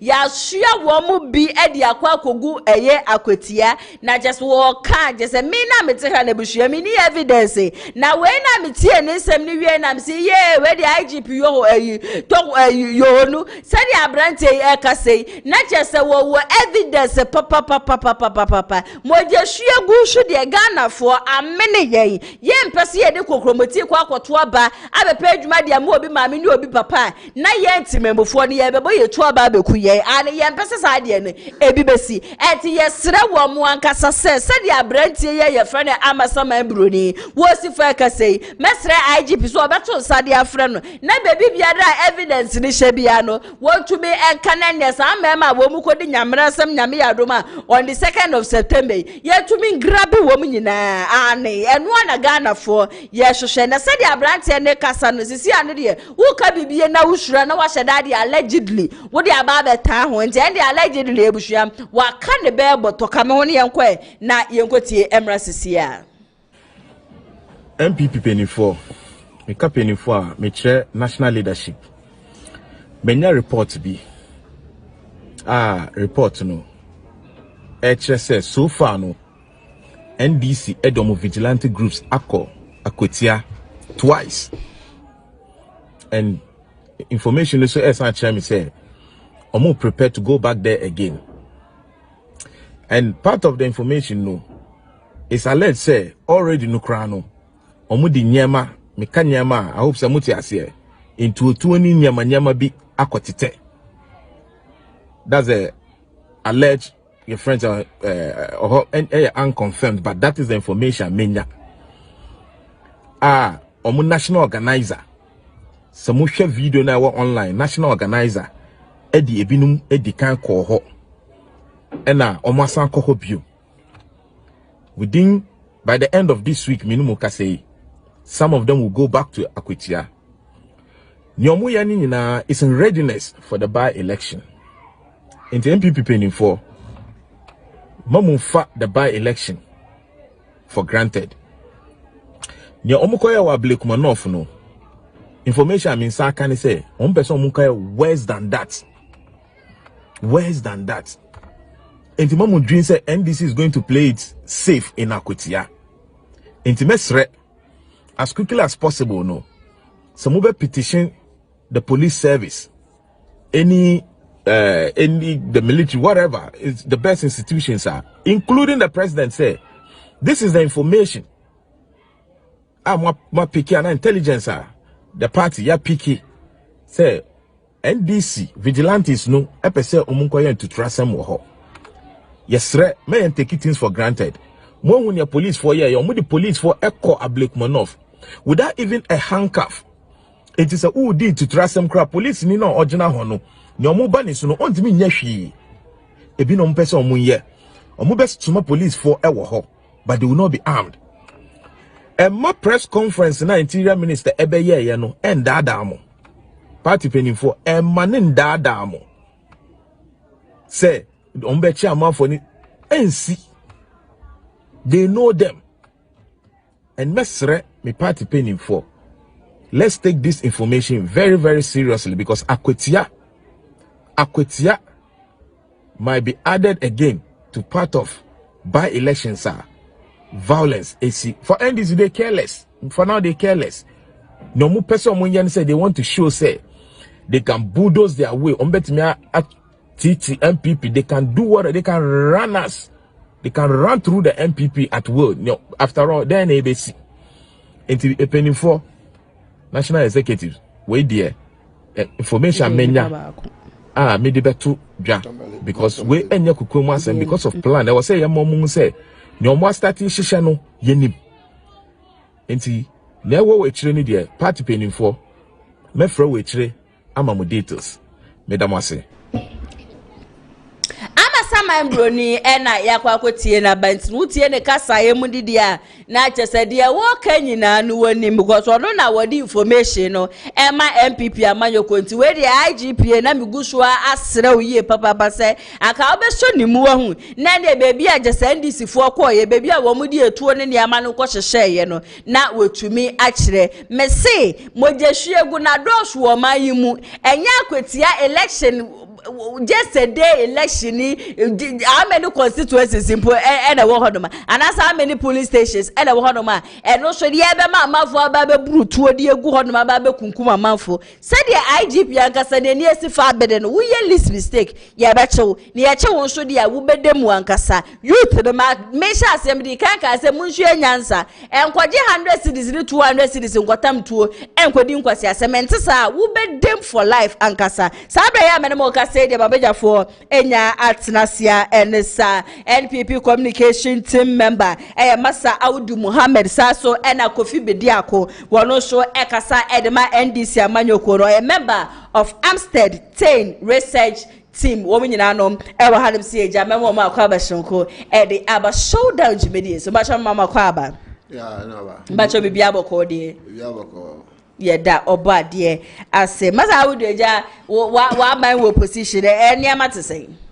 Oh, and am de eh sabra we dey aya chire de. Na che say anisa. Anisa. Ya party no na. Kasa bom. Na kasa fo yin so. Mo sem chire fo ya na so. Ena ekosoro ti. Adia papa nso na yaka ho asem. Nande. Nti na che say NPP party no amofo ani wo ho. Nti asem kakra bi abeba ho bia no na obi a pese wo ka bi. And yes we party no party a o ka bi ayemo. Party bi a o ka ho asem a wan ha. Je be bu sisi ya. Yes we dey o ka bi a na akofi akwada. Nti ama tem bia ya asem ba amofo timi ka no mo ka ni yi. Sa so na ye. So mo kana si ebetia na ya ye niam yi because you see the watcha sanu nim se ni chia na mo wo akire no na o betima ho se si amoko yenya na ya mo nko ha enti mi nim se kasa na eba ni nyina no some of us ne de enya foforo ma ye okay ya fomu abre enti we no normal okay but so how they compare years back the population has grown. Sure. And now be 25 million, now we have about 35 million. They definitely they didn't never cost through. But at the end of the day, yeah, party for na see who say party na yeah, so be anti me my yeah, Ken Brian Bawumia Aduchumu. So mo popular, mo ko party no mo hwa de. So mo betima win election. Nobody is popular in the party. Okay. Ubia be use party in popularity no their power. Enti no so wo di be na wo kasa so ya popular wo na wo yesi a me ara me say group na wudi. The best thing I saw mo can say we need a united NPP. Yeah. Only united NPP power. Sure. Benye nipa no wa wo na wo nim ade wo na ho ofe wo na wo nim nasa wo na wo ska no ene de emwa. But the party ni na ya adwen say I make I say 2016 they are suspended your national chairman, your national secretary, your national second vice. And still we win election. That's the purpose of unity. So that's here. It is a party in unity in an election you win. Now we can say be available aduchum kwa na betima win ta aduchum ma me nto aba. Nemo Brian kwa na betima win Brian ba me nto aba. What it means will be he will lose election. Yeah. Because will be obey the support of the party. Because we say Alan Chama a few penny dinechi. Yeah. The majority is back because no more dinechi because of MPP. Into wo call no or face so MPP tin do it into wo call the MPP. So or more kono kura no. Ebia bi beba bi so baka so mo ma because name bi ekoyi. Until nipa say na di ala chikoye they are not even up to 100. Okay, they are not sure say party no na popular. Okay, and let us build a party. Okay, omo kasa omo di atem they should be ashamed of themselves. Sure, because Brian Kennedy ni na me hu so omo shia no me asatra ho no oje ho no mo di komo no mo sre na wuti baby na wo ko so wuti baby na wo di atem. It is very indisciplined say ubedi candidate ubedi branch ubedi Dr. Omiatem what won kwaso because these people ba kukure ni hoye onu na wo fanka wo mpe because of politics inti na ya man nipa no ye di atem sa na ye na do from opposition ye di na atem sa ubedi president ye di na abepem nne ada dia na Ghana for mo pe. Okay, yeah, see, I would do and I actually can go be akwaba. Meji osumi mi aba. Nyame adom bibi aboko. Dey da obadia say. Eja wo so wa bai na wo so eniema ekose. Oh, nyame adom eniema ekoyi pa. Ma memfa enchasronko emfa ma regional minister Dr. Frank Amakohine. One me MC Honorable Evans Chumesi. Adwuma omobono na wotwe mu no ade a eso anipa isan se na asanteman adwen se anida so asa until say yenya the renewal of the mind a yenyina akoto ababum ede ma NDC na ye bae no so no ye say yi abrante mojamo no regional minister ukohwe na wotwe mu a twa mu no a odi sinani so se every district biya no obekɔ no akwa wo no ahwɛ de ne ma yɛ ekoso which means say edimpuntu ene nsesan papa eba e which say ofori krum ya otu ho anamo market ya 8 years ni ye nya ho nsesan biya no nsesan papa aba osato asoko ofori krum asonwase so osako okɔ waye dan ho no hu say ho no gata kese bi da ho a emu niema efin adore mu a ensu kese bi ato a ebe ha manfo ho or making sure say niema ni nyina no or they put it in place. Okay. Enti we hwa so far no so good. Na me come MC asem no so no. We say ene no mo share wasi no ase. Ene no mo hwe mo twere mo first paper social studies. Yeah. Omo twere social studies no. Enti honorable Chumasi ejina kunye so aka kire secretary south for no. At least 6 senior high schools. Eka chemrante ni se omunko no munko sua de omosua no eno ane beba nti se enema bi se examination more practices no enkra no se do se no a o de apo o de ebi mu kra timi de phone kra shop no me gina kunye so aka chom se de MC ene mo aba school mu ni mo abedi nkomo no asa hye mu nkran no mestre school ni bi ha se de mpa bota machi monko na monko twere kakra na ye de ya kire mu no. Okay, abusia mabeja for edemanya to mo nkaneja ye remove for your topic for discussion. Meshasi Eddie Efri Masa Audu Enche we Efri Bryan Acheampong or see NPP Amanyoko no adenti and a more boycott a yet central by election will take on that. Yo, medasina Masa Koswatia a chief for Nina and Kaka of Furukum constituency and Asante Mai Jayawadano Yana Natural and we share dying. I mean, I call Fikissim, could dinner watch da. Ama ya shada yina besanshia na yakokra yana ebechia obi a otimi ba bi na Bryan Acheampong asoma wo kan no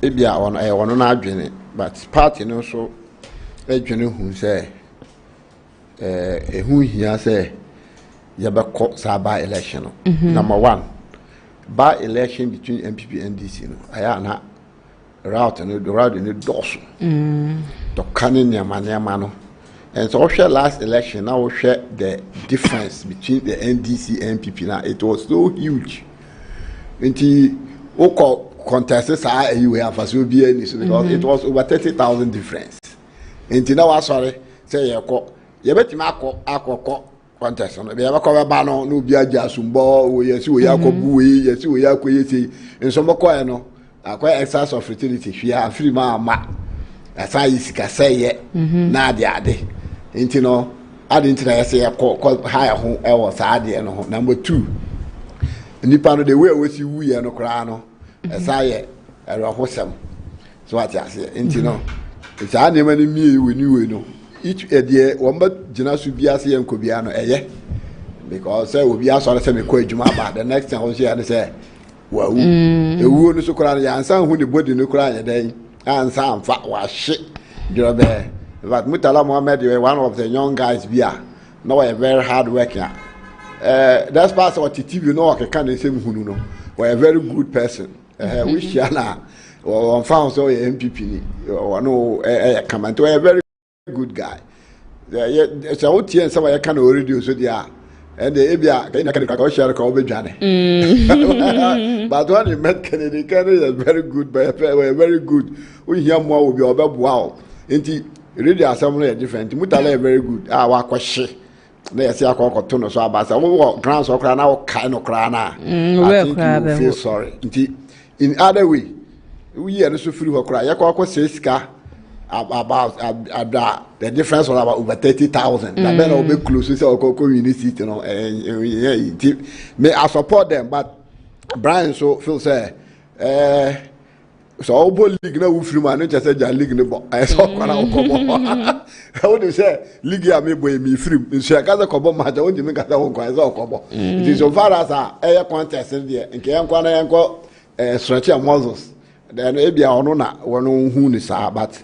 me support party idea because sika be ko say no ho ni time ni ma e be wie kura na eno so e mo batana ha discussion be 1 week sa city le so MPP for mo amunim say nyam city difference no kura ben say difference ne ben the akwati say ye na NDC e ben the NDC for so mo ba fine because omunim say ben o betimi age but the mo ye no mo no too huge ade anka ebia bantuma na ayibi na ana say ebia ka NDC for kura ba ka so mo so kura mo ye dey omo ma because the difference is huge you know me give say penny for no the omo ye no okay but now say about link with to tribal BRYAN ACHEAMPONG. Does this whole tribal politics no ebuana I emwa but say politicians omo wo strategy bi a omo di omo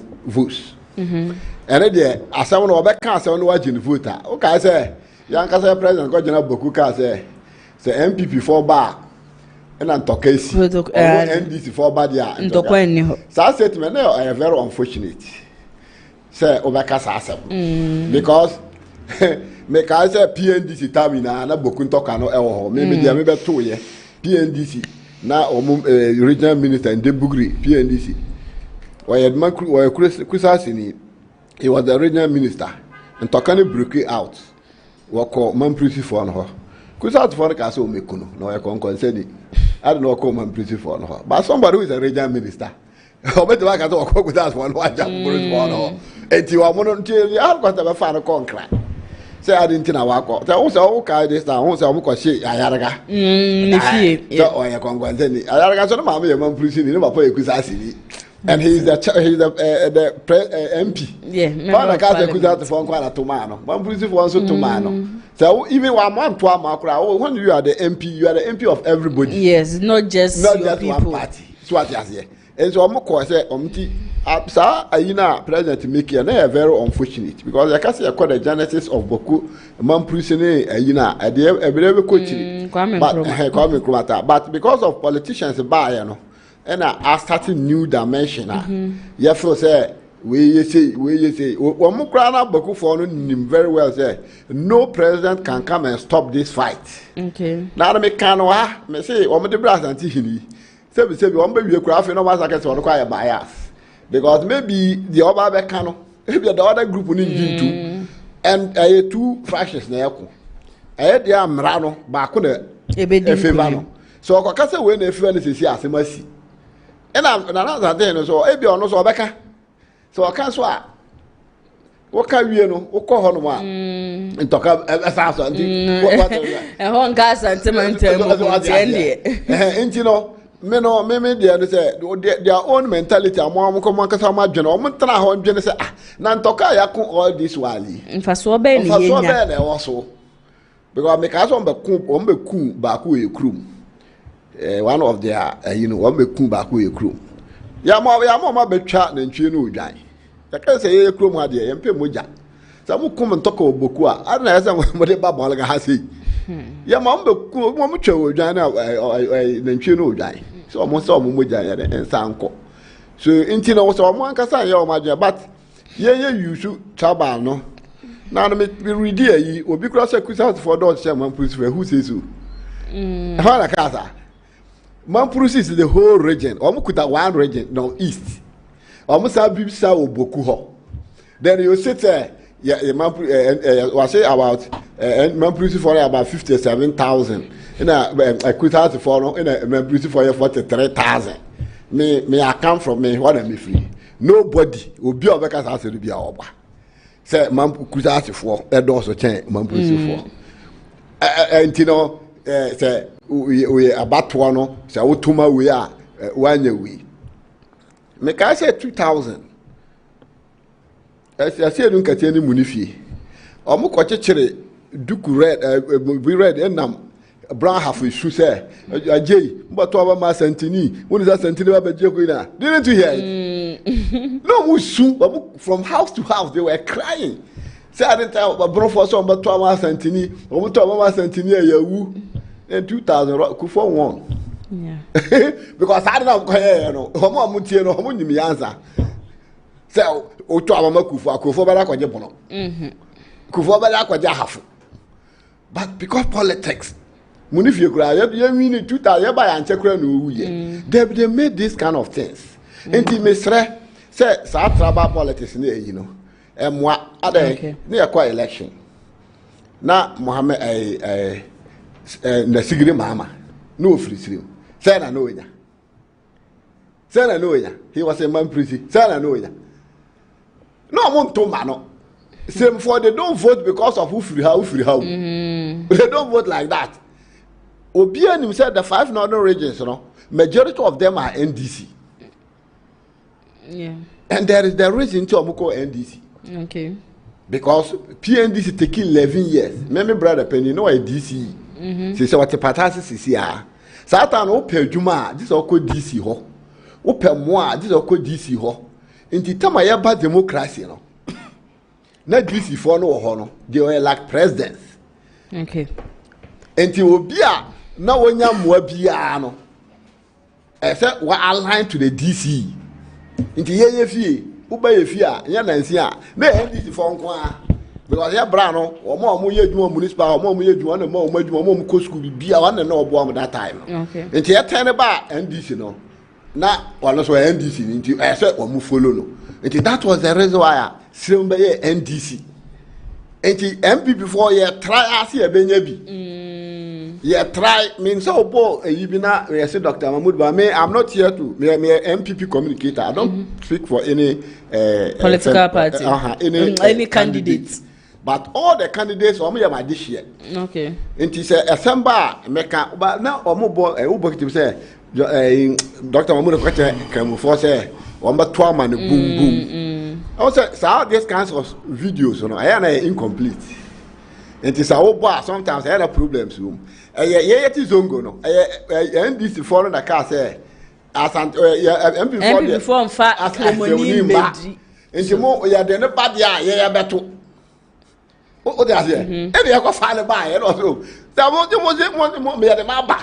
And you want to abandon mammy boom, mean somebody to amame. Any boom in the boom boom. You could do honor. I was me tell you so. You the Kennedy bar on battle. And this is where I got over Kennedy. I brought the party.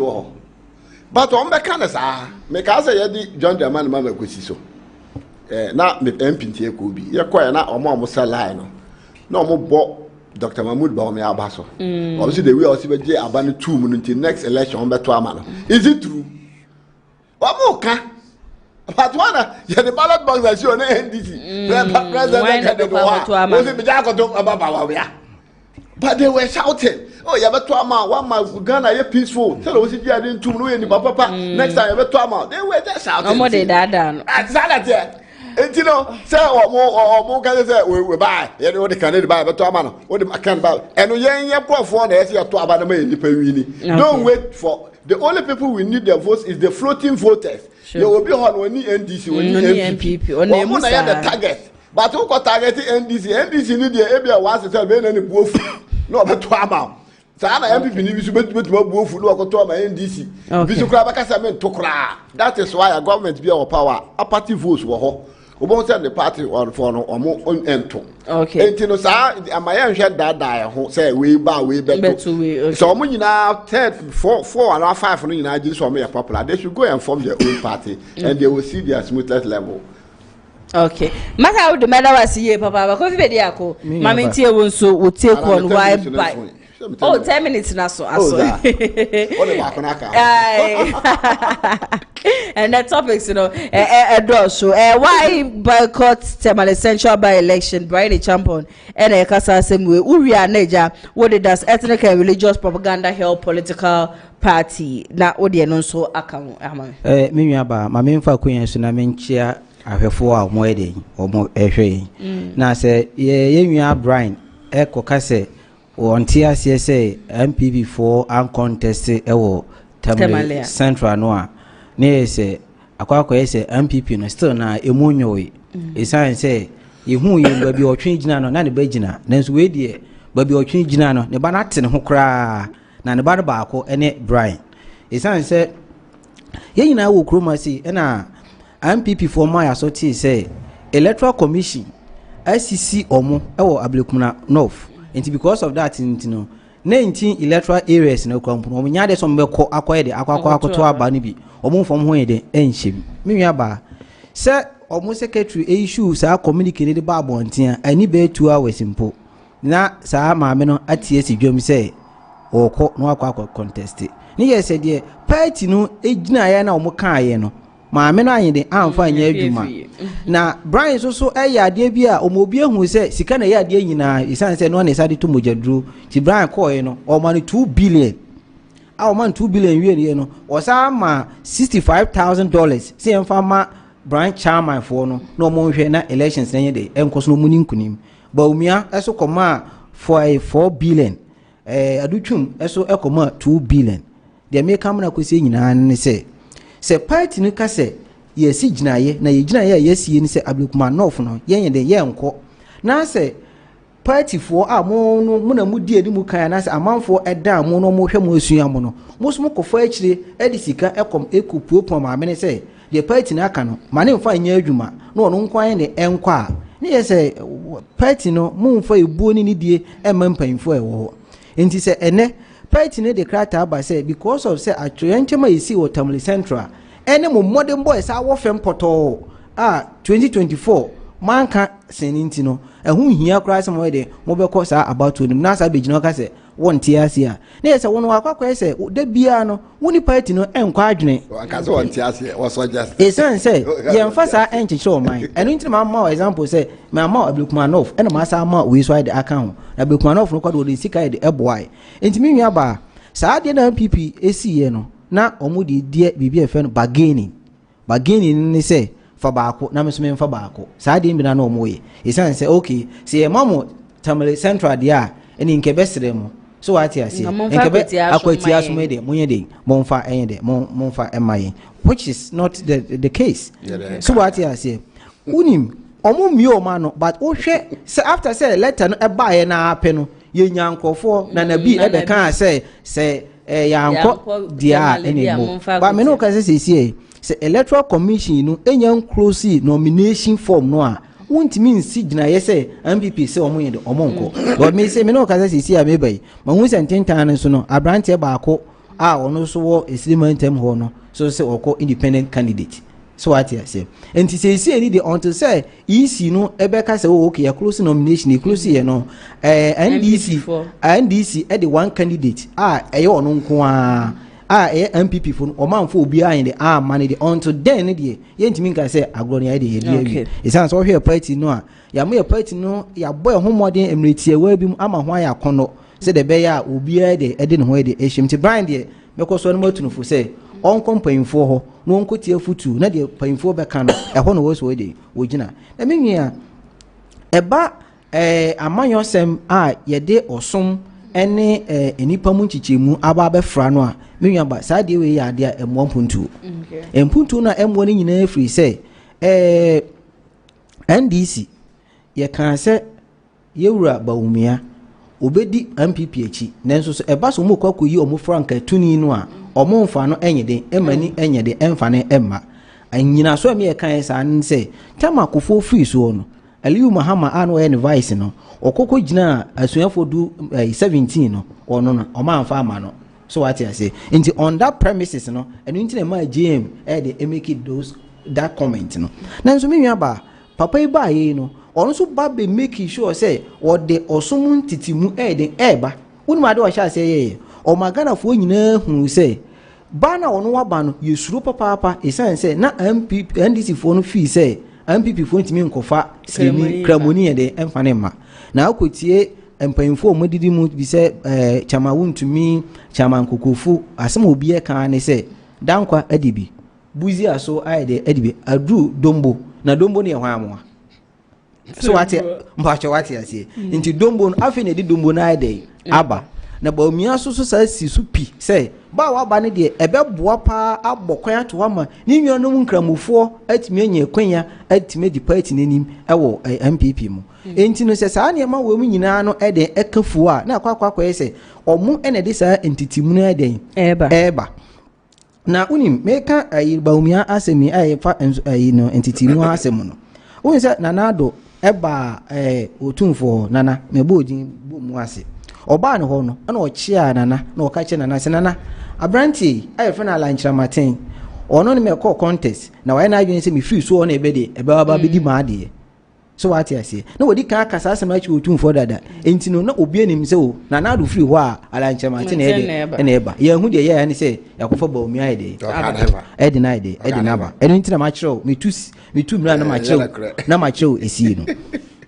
enti emra na ye NDC ye bodawu ache Ghana force monto aba na maye na ye ba ye be make sure say mofra air control so school no e tertiary no ye be make sure say ye be twe o school fees e de am for free ye kan sa ade we ye sa kan biom say ye ba biom a yeba biemu no a ye be make sure say at least ye be provide free sanitary pad e dey ama Ghanaian school children and so yes I can say school feeding no a dey atete process no and so ye ba be dey ye ba be ni ye emna ye na ye ni abre ni ye ka ene ma ye ba ye betimi aye anti ma Ghana for enhwe so nto aba no na Bawumia de saa osomu nchichemu ene no wadu ha ba bi obedu bia na ba bi o de oka enti saa de na Ghana for ehu ye no omu say onka enema oba obeye so wonu enu nti na kohwe aye aba na eto ye no utimi say apart from the northern region one 30 police station ebia no ha wonya aba kra ho 0 atimi say enipa kra no na wogina ho na wo hwa say police station agent ni kwasa akotutia ni say wo mo number otutia no so what you say 30 police station enti ni aba ukohwe aba na eto ye no 16 regions ni nyina no utimi say ba bia e green ni say Ghana for apasa na ma no ho Ghana for hwe kwan mbafa so mo atitena mu be de ensesan beba Ghana for hwe empuntunwuma oba be ya mo asitema de adiyi eno na say Ghana for de hwe enti menwa ye ba na ebedu ase no ye ma Ghana for hu say so obi ba na o sha ase de sa na ma no ba enya de se be de ebeboa ama empuntu ade akoso okay once I will share Jumedi no so betimi de wadwenche afa comment section as the question is political party wo honom say de bi ade che ni ade se bia no na wo mo try ya say wo mo de tribal statement and say tribal conflict be ba ade etumi ebua political party and say emwa political party for wadwenche no efa comment section as say mam ye right next topic for discussion masa would mention say if you your next topic for discussion no kwadwo insafua poku eno wo kire se de se ye mampeni o tu kwan too much ade che dia ni se bia de bia no o tu kwan no okọ ha no okọ o se do hwododo wo de ya adwen yo madam 5 minutes 5 minutes okay me de bear bata kakra okay na menu ana ka se Dr. Bawumia na de saade no bae and was say northern region polling station bi ha wanya 00 but in northern region upper east region that is Bokke Enclave okay and a Bokke Enclave no quite John the man mama so 00 because na e ba bia mamprusi one almost one to abana ma no there when now the first person okay ya card ya ka ka say ka John the man mama na start here okay John the man mama na be John simpie so ka say se si ade yesirim for ya pa vice president ho na me no me my vice president Dr. Bawumia say see an be di president na ya vice president no na Dr. Bawumia kura say NPP fo yi na ono kura be to aba ama no nti eno na enya traba wa say yesirim for ya pa vice president they be a farm of vice yeah be a vice nti but sometimes me who say this kind me father say a traba but a political and I perceive interesting yama so what you say say oka obi ubo tribe na oka de papa no me ya me who problem but e bia obo tribe no obo boss tribe no wa condemn tribe bi no that is what I don't like me jira hoyi say I say me say by original organizer me ko shia siremuni wato ba maka to onu ana me to aba ma me so what you say no me ka say to wa no nche so beto aba me o maka ma se mawie yes me yesemu ne na me kan na no wa to aba na ede that's what I say sirem force the traba na to aba enka na sigiri mama enka wo yini sirem katembia ka to wa ko me wi sirem but obato no na wa nyahwe nti sa traba yini de find that emwa and enye juma nso. Okay. So enye juma Ghana ha. Eya na woda santefo no bebre kasa. Omo nim say sirem kremofo na doso. But say Christians na doso. Christians are more than Muslims. Say Mahama Kro or is Siremni show or a Christian. One of the son of a Kremoni crown or Jay, you'll be all crown call Kremuda. It is only you go to parliament, the parliamentarians now are Christians are a majority than the Muslims. But I'm not for them, so you do Sirimu. It is not like that. So, you know, sir, they are not there. You bet me aka. Say, Obi Kura say, maybe they are me asantini. And you're bad. Because why asantini? What the two no? Tell me asantini. So also we are one, and also you also count the air. Me say I'm a fancy and I'm a proud fancy for my goodness. Yes, fancy confederation. That's it. And you know, so that's here. But say about condemn will be no, and enye, especially say tribal war. Na ye de sanya man. Because our war no eba ne young Dr. Bawumia kura. Ne no. Nti say obi kwatra ho say Dr. Bawumia na totuo koma omo na see na two omo no Dr. Bawumia kura ni bi two omo no wosile ho Dr. Bawumia on the unfortunately obeto mu sake but because of say John the man mama ko keka sa answer mu nti no e na ntoko no ye den no so wo so wo ba obaje president or hene na ma ekuzatefo na ade nti na kuro we use ahemfo mienu ahemfo ahemfo kuro bebre o mu use ahemfo mienu because dey me ansa. Until so John the man must always say na say we royal person. Obo who say sremu de etimisi. Asante reje hana you me the powers in na ma asante he no de na asiso. E na saa de nsi. But when you go to north no me ball ga say you wa hemfo mienu. Okay. You wa hemfo mienu no. We wa ha o me nyina di ball ga he. E so amote wo. We don't fight. So at the end, it's our president got now say, na me ba, adding to na high crew ye nipa million, me ba, you been hen back up, and all by 8 months, when you now hen back. Then they keep killing themselves. I feel also Santin and Coca. But it's a fast on them better because it will be too quiet there. I don't want to go there. Because we too quiet now, the bye. So, what kind of concern where you are fine. Maybe so too quiet there. But sometimes, Abia, or most of them work at Abia. One also can say, I'm too quiet. It's also personal mentality. But I don't think the president too quiet. It become news. Maybe who say news because president be obe too quiet. Oh, when crow too quiet, wa pesca, Eddie about my into president be able too quiet. And you know what NBC for na Satiana, Nana was too quiet now or a cool chap black. I think we no more can. No one could just black and a kind quiet year two. Your quan no a play mu, no a coach no de treachery. Sesiano John the man obia onim say Ghana ha your third world country won't mean to kwan kopeka kakra obeda ayade no but politics until this now one here for the next 12 years one here yakoto aba oh here 20% pen about to aba say and change yesu by na ye nyina the same thing always the same thing NPP for ba no ma be boy NDC about the same thing I'm telling you say yes sir Kroma for the many of you about the same old son and we have been doing about 26 pen about to aba obian feel so about to aba view so until I said yes change you say I didn't ya support us I didn't ya man can say MPP na wo hunting na wo criticize it say you know kujeta black can say John the man no high plane or ba resign e bet ma do be na emergency case where so high plane into will you resign it is how we now usually answer quite too only there I don't want to talk more about it because Mr. President ba be too quiet okay coffee be there akoma mintie we 5 minutes me yaba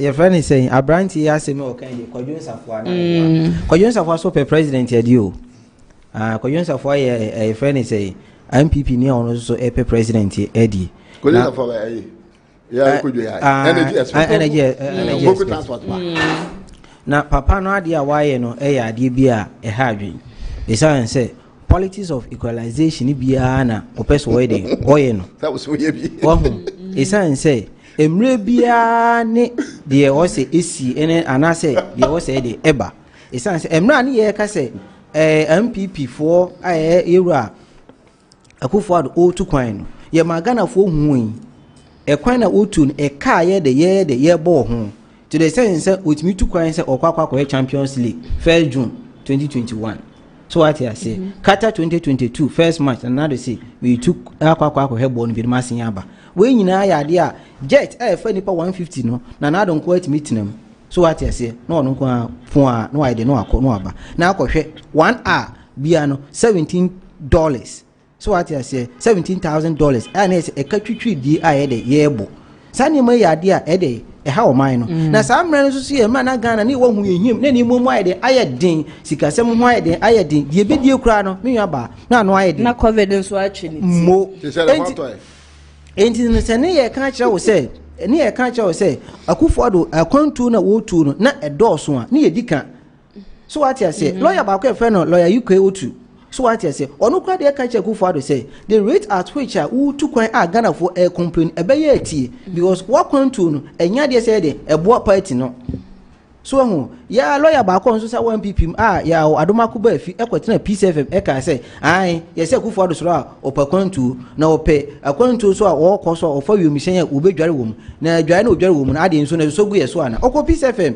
na wo kan sa asem no we mu nyina ya ne ma Ghana ni tie na ne bo ede eti nso yewura President John Mahama ebayi ade oye ni say 17 February 2025 afie mu no wa hye na ministers eni ni cabinet ministers for nyina say obia ni ho a obetu kwan a was ofa first class so what you see because obaye no Ghana no na atete apansam asay enti so wa Ghana fo hu say ye nyina obia enso ya sene ne nye de betimi de emfa mo oman no a eni kwan say wonu mo ba na mo de mo live extravagant life as a shepe so hu no said the oba ya wa making sure say na nko betime yi ministers nko amakomako 124 enso oba no say no mo ntom bo ase me yi 56 na anu ya no de fo abeka ho amana do 60 na je say at least ye ne man kakra na kufo president Mahama bai akwanto do say no otu akwan to mienu pe ba ko akọ no emru mienu de me aba akwanto watu no said the American me say e can be no akwanto mienu pe na why dey watu first one otu ye no I know otu no 18th January sa 18th January no na okọ Senegal ekọ Gambia ugina so ekọ Angola kakra eno na yusu ni nua presidential jet Ghana for esha say esi den na oman ewo jet den ewo ho na wajai na unua de no why de no akwa ema ye be kire mu say ewu kwan wa kona woko no Ghana ye penny crying den enim eye free Ibrahim Mahama na tu ho ache we de ball man no enti no we de ko Ghana ni ya amoka ba ko cry de ewo ho ena sa time no so no na sa play no eno so no na ewo I friend same and review go through process ewo sa de no and akwantu a o say to official traveling no any second one ya we de okoyi nti second one okoyi nso no minua ba wa kire mi se okọ no so no ofa commercial flight Ghana fo bi kura abo enye de enyo so nenso minua ba okohwe se dwuma okwa kodie no ye se enwo kire ye na okọ no nko a hyepe da bi esa na ye bo man ne ka nti so mampani akotena passenger plane mu na so de o de kwa Ghana ni bia beti access okay se de obia mo ne ho so enti ase de na wonim se okoye no so no ope manta mu a do onya so mfa so kase pa ya santeman e san se budget nim no na ye wo ring roads de ewo mu a ye se kwan a de da mantamu a esi kwan kesi mu no budget no allocate ebi de ewo me nwa okoye no Japan aban so aso na sene se o se ba be boan asa ye bia de aka ho na se kwantu no okoye no ye pe mfaso pa wo so a ye asanteman ye ne ye de ye nyemu kese pa bi san se ye complain se de ya kwan enye de enye ene emmabunu aye se bia be nya adwuma ye ewo AI mu enipa 300,000 aye no say dey e manfo benya so mfa so enti me nwa me kan we me anu akusie no na me kan mu anu kusi se omampanyini John Dramani Mahama atu kwan a eya santema ye yedie mu ntia eye Ghana say dey be mabunu benya adwuma aye aye ntia me pa cho okọ no wa nwane wo wiem okay Ghana sika no wide wabo ho ban okay men so me da wasiye papa masa audi yen right next topic ni ye the fourth and fifth topic ni ye carbon Raf na one sense me Rage Hospital ya woko ya eja nurse ni show issue the 7 million defamation bura ho sense mamenka de sanso was eja Raf de ba hospital ho no wa ba bebo ma ye minister for health no kra no e dey say be atudwa no mamentie will take on that according to the ATN say Bruni baka say wa assault girl. Ama ono so ba out say entisa ama ono kra ka so obebudua. Say wa assault girl no. But the enti me hu say me wa assault girl no say Ralph no. Why to training by basa. That ya say. Enti enya mo wa say what my assault girl but only say assault no. So they will say call or no cry. They will tell me that assault. So they will tell me the way also by they will say call no. You like I say o say you can't say cry. You like I say assault. But if you on no say assault you say wa bono. Ama na mu nti. O be ka do the wa mono. But the way also by approach no cry no. You in a say verbal assault. Cry and cry the one for say can cry na o didi na tem na you cry. And also assault. You waka so obedua no. Now I'm say man ko na wu because assault na so many things. And I have meeting say oba no so kra say wa kokko e de. Akosu no. 7 million. Say wa bono na ade. But we are say no ye wono me de meeting aka no say ye bodi too much enye ena rafu akwa we ka be ya ka say NPP for ko ye ma ro kra akwa ama enu kwa ye o se Ghana mo bebrebe bi wa na ye dey so na emo be na chen wo se aka Ghana bi emo a se o na kra na we first one enti se ani kwa se o ba wi ase na ye bodin bebre ye tena komase ase no na obudo ho na obozi ho o mo nyini nchen me but me tell mawu. Okay. I will be so be at me. But sometimes your behavior no. I bet you more them because when I'm not to test any body, you say a drobian chain and no I did muku. Near can was a or more yes sorry 80s. Now ye Krumane who say a hundred for that me can be. Now me can be there one of them. But now me the answer to okay. Because obako yesi basani body no stop cars no jiska no buwe. At the end of the day, budo no ofana bone tuo no wuye. Bozi okobo obi ina fans no so kwai no wuye. A lot of them met much kompoku you were shot and killed in Ashtown. So omo sorry sade na omo wu ntem. Nti mesre say ono na asem no de o munchai sade nyo ono nko na me kasa kire no. So yo babunu na wo sori a sa tutu asem no emfa mfaso bia mrew. Okay. So what do buy to asem ko de ko to da me kra mfaso wo so. Okay. What do ko sua adwuma mfaso wo so.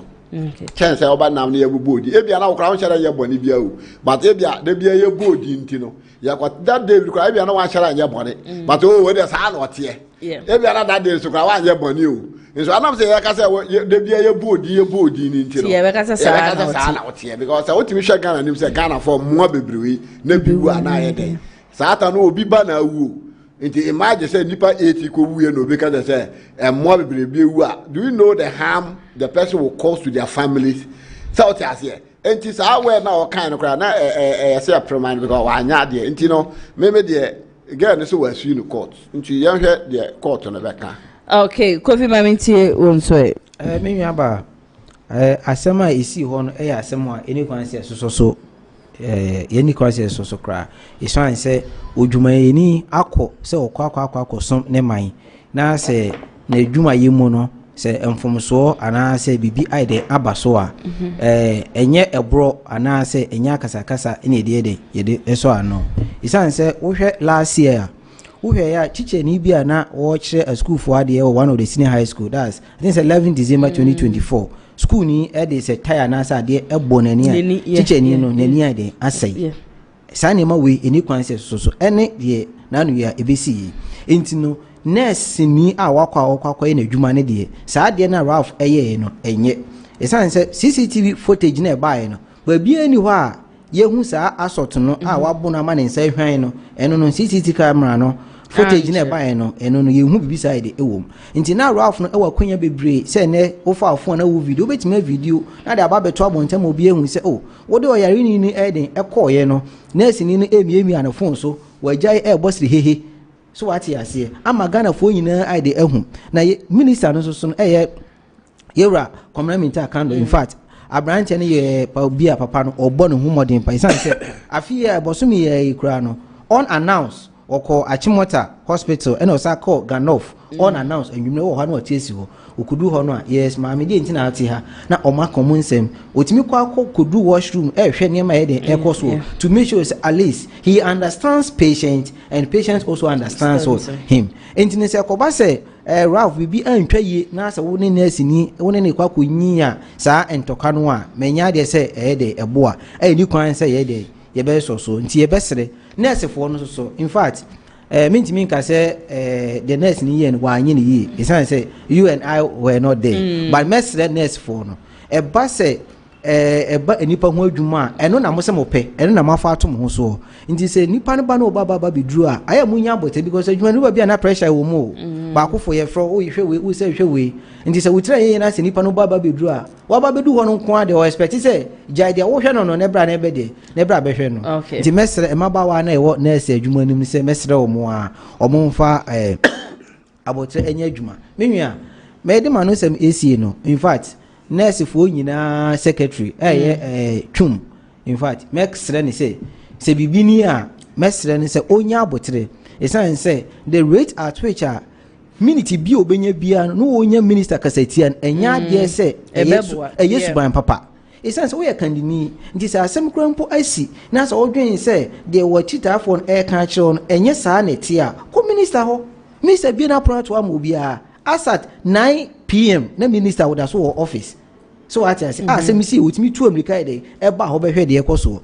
enti no the rate at which every single minute bia no na general secretary for friends nursing for midwifery council no na all hro ba to the sense ordinate to kwani ho no me pa is papa o ye kwani mapa so I say o ye kwani mapa ne mo wa bontia de papa nti mesra ne say sa ne mane de aya onhwe oma ansi ehya me kokra no na final words me na ma sa de ncha sonko ama me am MC a wo seche south ona botwumasi say mesra no nyame oma na hoden isan say wa start bi a friend community engagement oba okrom no ne ahemfo na be hia basic problem na no wa putting into the table where they oye ho adwuma in fact wakokona all the communities now getting in touch with the people nyame omana hoden one na pamfo nyina so betimi ya de na adwuma mechia no okay masa we also final words betimi dia to me final words there me so makasa kache minister say yen sem bia so na yeso de na tutu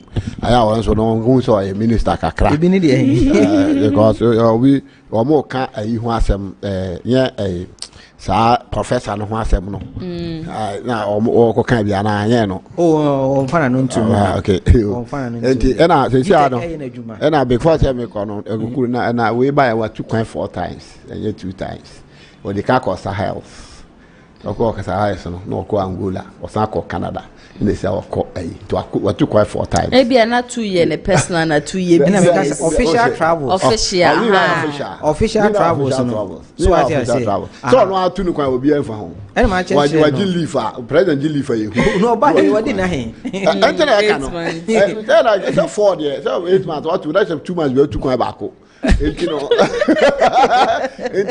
we can say 2 didn't na make us be can say make am but as a month week be over to kwana de be ba I support it yeah can you say vice president ekoye no okosa ne ho yade no otu anamo ekoko sra no ekohwe se de na pomudi e na wode aka ho no that's official so what I say me what the G me chere ni say what the G no me chere ni say eno say no eno say no uka say watu kwan a wo de we koba ho obi abehu say obi a woni abadaye me ne sa na sem na me de make that be yes say say okohwe vice president obi akwentu obi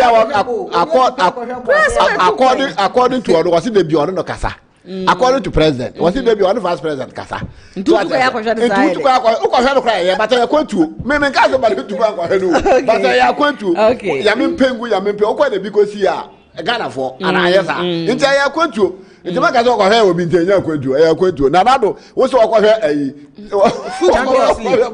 say John da mama yero so kwahwe ball otimi kwahwe ball no ase mama be yero no mama waruka ya president o de yere wale so kwahwe ba football and so ya ka de say nti because ya hwe ya be do odipa to aba okay but they do ya no say sa ta na oba nka o but na na de na okọ de so kwahwe football obo na obo ka Okay, masa how do any go fi media ko madam asiye papa say jende meto ensa efrem mo ba showdown chimedie no mo be ka me ho ejade ekoso o man Ghana no ya twetwe nkomo e de afa mo so am join here from start basis sabi e beda mo nyina se ne post re so ekoso enipa 41 na eto aba Dr. Bawumia nya 24%, Dr. Yaw Educhum enya 2%, Bryan Acheampong enya 0.1%, na Kennedy Ohene Japan so enya 73%. Comment eba eni bi Emilia was a good afternoon host, you are looking beautiful, thank you so much. So na Ken all the way Zita also good afternoon, good show as always, thank you so much Zita. Abeni abebi our comments ni ade awode banom ade me huni nyina. Also is Bawumia preaching unity today? Has he been able to talk to Abronya on his public insults behavior? That is one of the biggest questions ever. Bawumia, so who should we blame? You made NPP lost, accept it. Okay, Monica, I say whether you like it or not, Dr. Bawumia will emerge the winner and not that traitor, hypocrite and evil Kennedy. So you can say whatever you want to say. The Lord will show mercy unto Dr. Bawumia when he wins 2026 election. We are ever traitor. This one, this is not help. Whatever comments you come, nipa bi obey we ni bia we ever ready say you best support say nipa say some and bright. Bright and so say, oh my God, unbelievable. I see Dr. Bawumia as a big joker. He have to stay away and let have peace to be the best for the best man. Honorable Kennedy Ohene Japan. Okay, and some sister reply. Also, Monica, you are foolish for calling Ken a traitor. That is unfortunate. Also, without Ken Japan, and people will never win power. Zita say, I think some of you are visionless as your leader Bawumia. Oh, Bento, I see if NPP not stop, Ghanaians is watching you. They say the same thing you did last year. That has made you lost. That made you go opposition. If you are not careful, NPP repent. And internet comments maybe about Kumasi online TV and Amakin can be there. My friends of Ken TV comments about no so idea so and I think TV mama share ewo hono menu brain yakopon ehia munyina ye papa panyampa china na ya se wo ba kukuduro for me ba betina bedwem and there no communicator bi emba mi ankasa mimu no e na metra se na eja matutuja e de afa de ekoso e wo man Ghana hono ma me da production team ni nyina ase hana ATP e the newspaper review no ebe so mo sa so na executive producer so e Mr. Daniel Yebo yakopon ehia wo munyina ye papa panyampa china exactly 2 p.m. me ba betra fidie ma no se nam do Ghana ho nsensem nyina so aba be so mo stay safe ye be san so edi hia.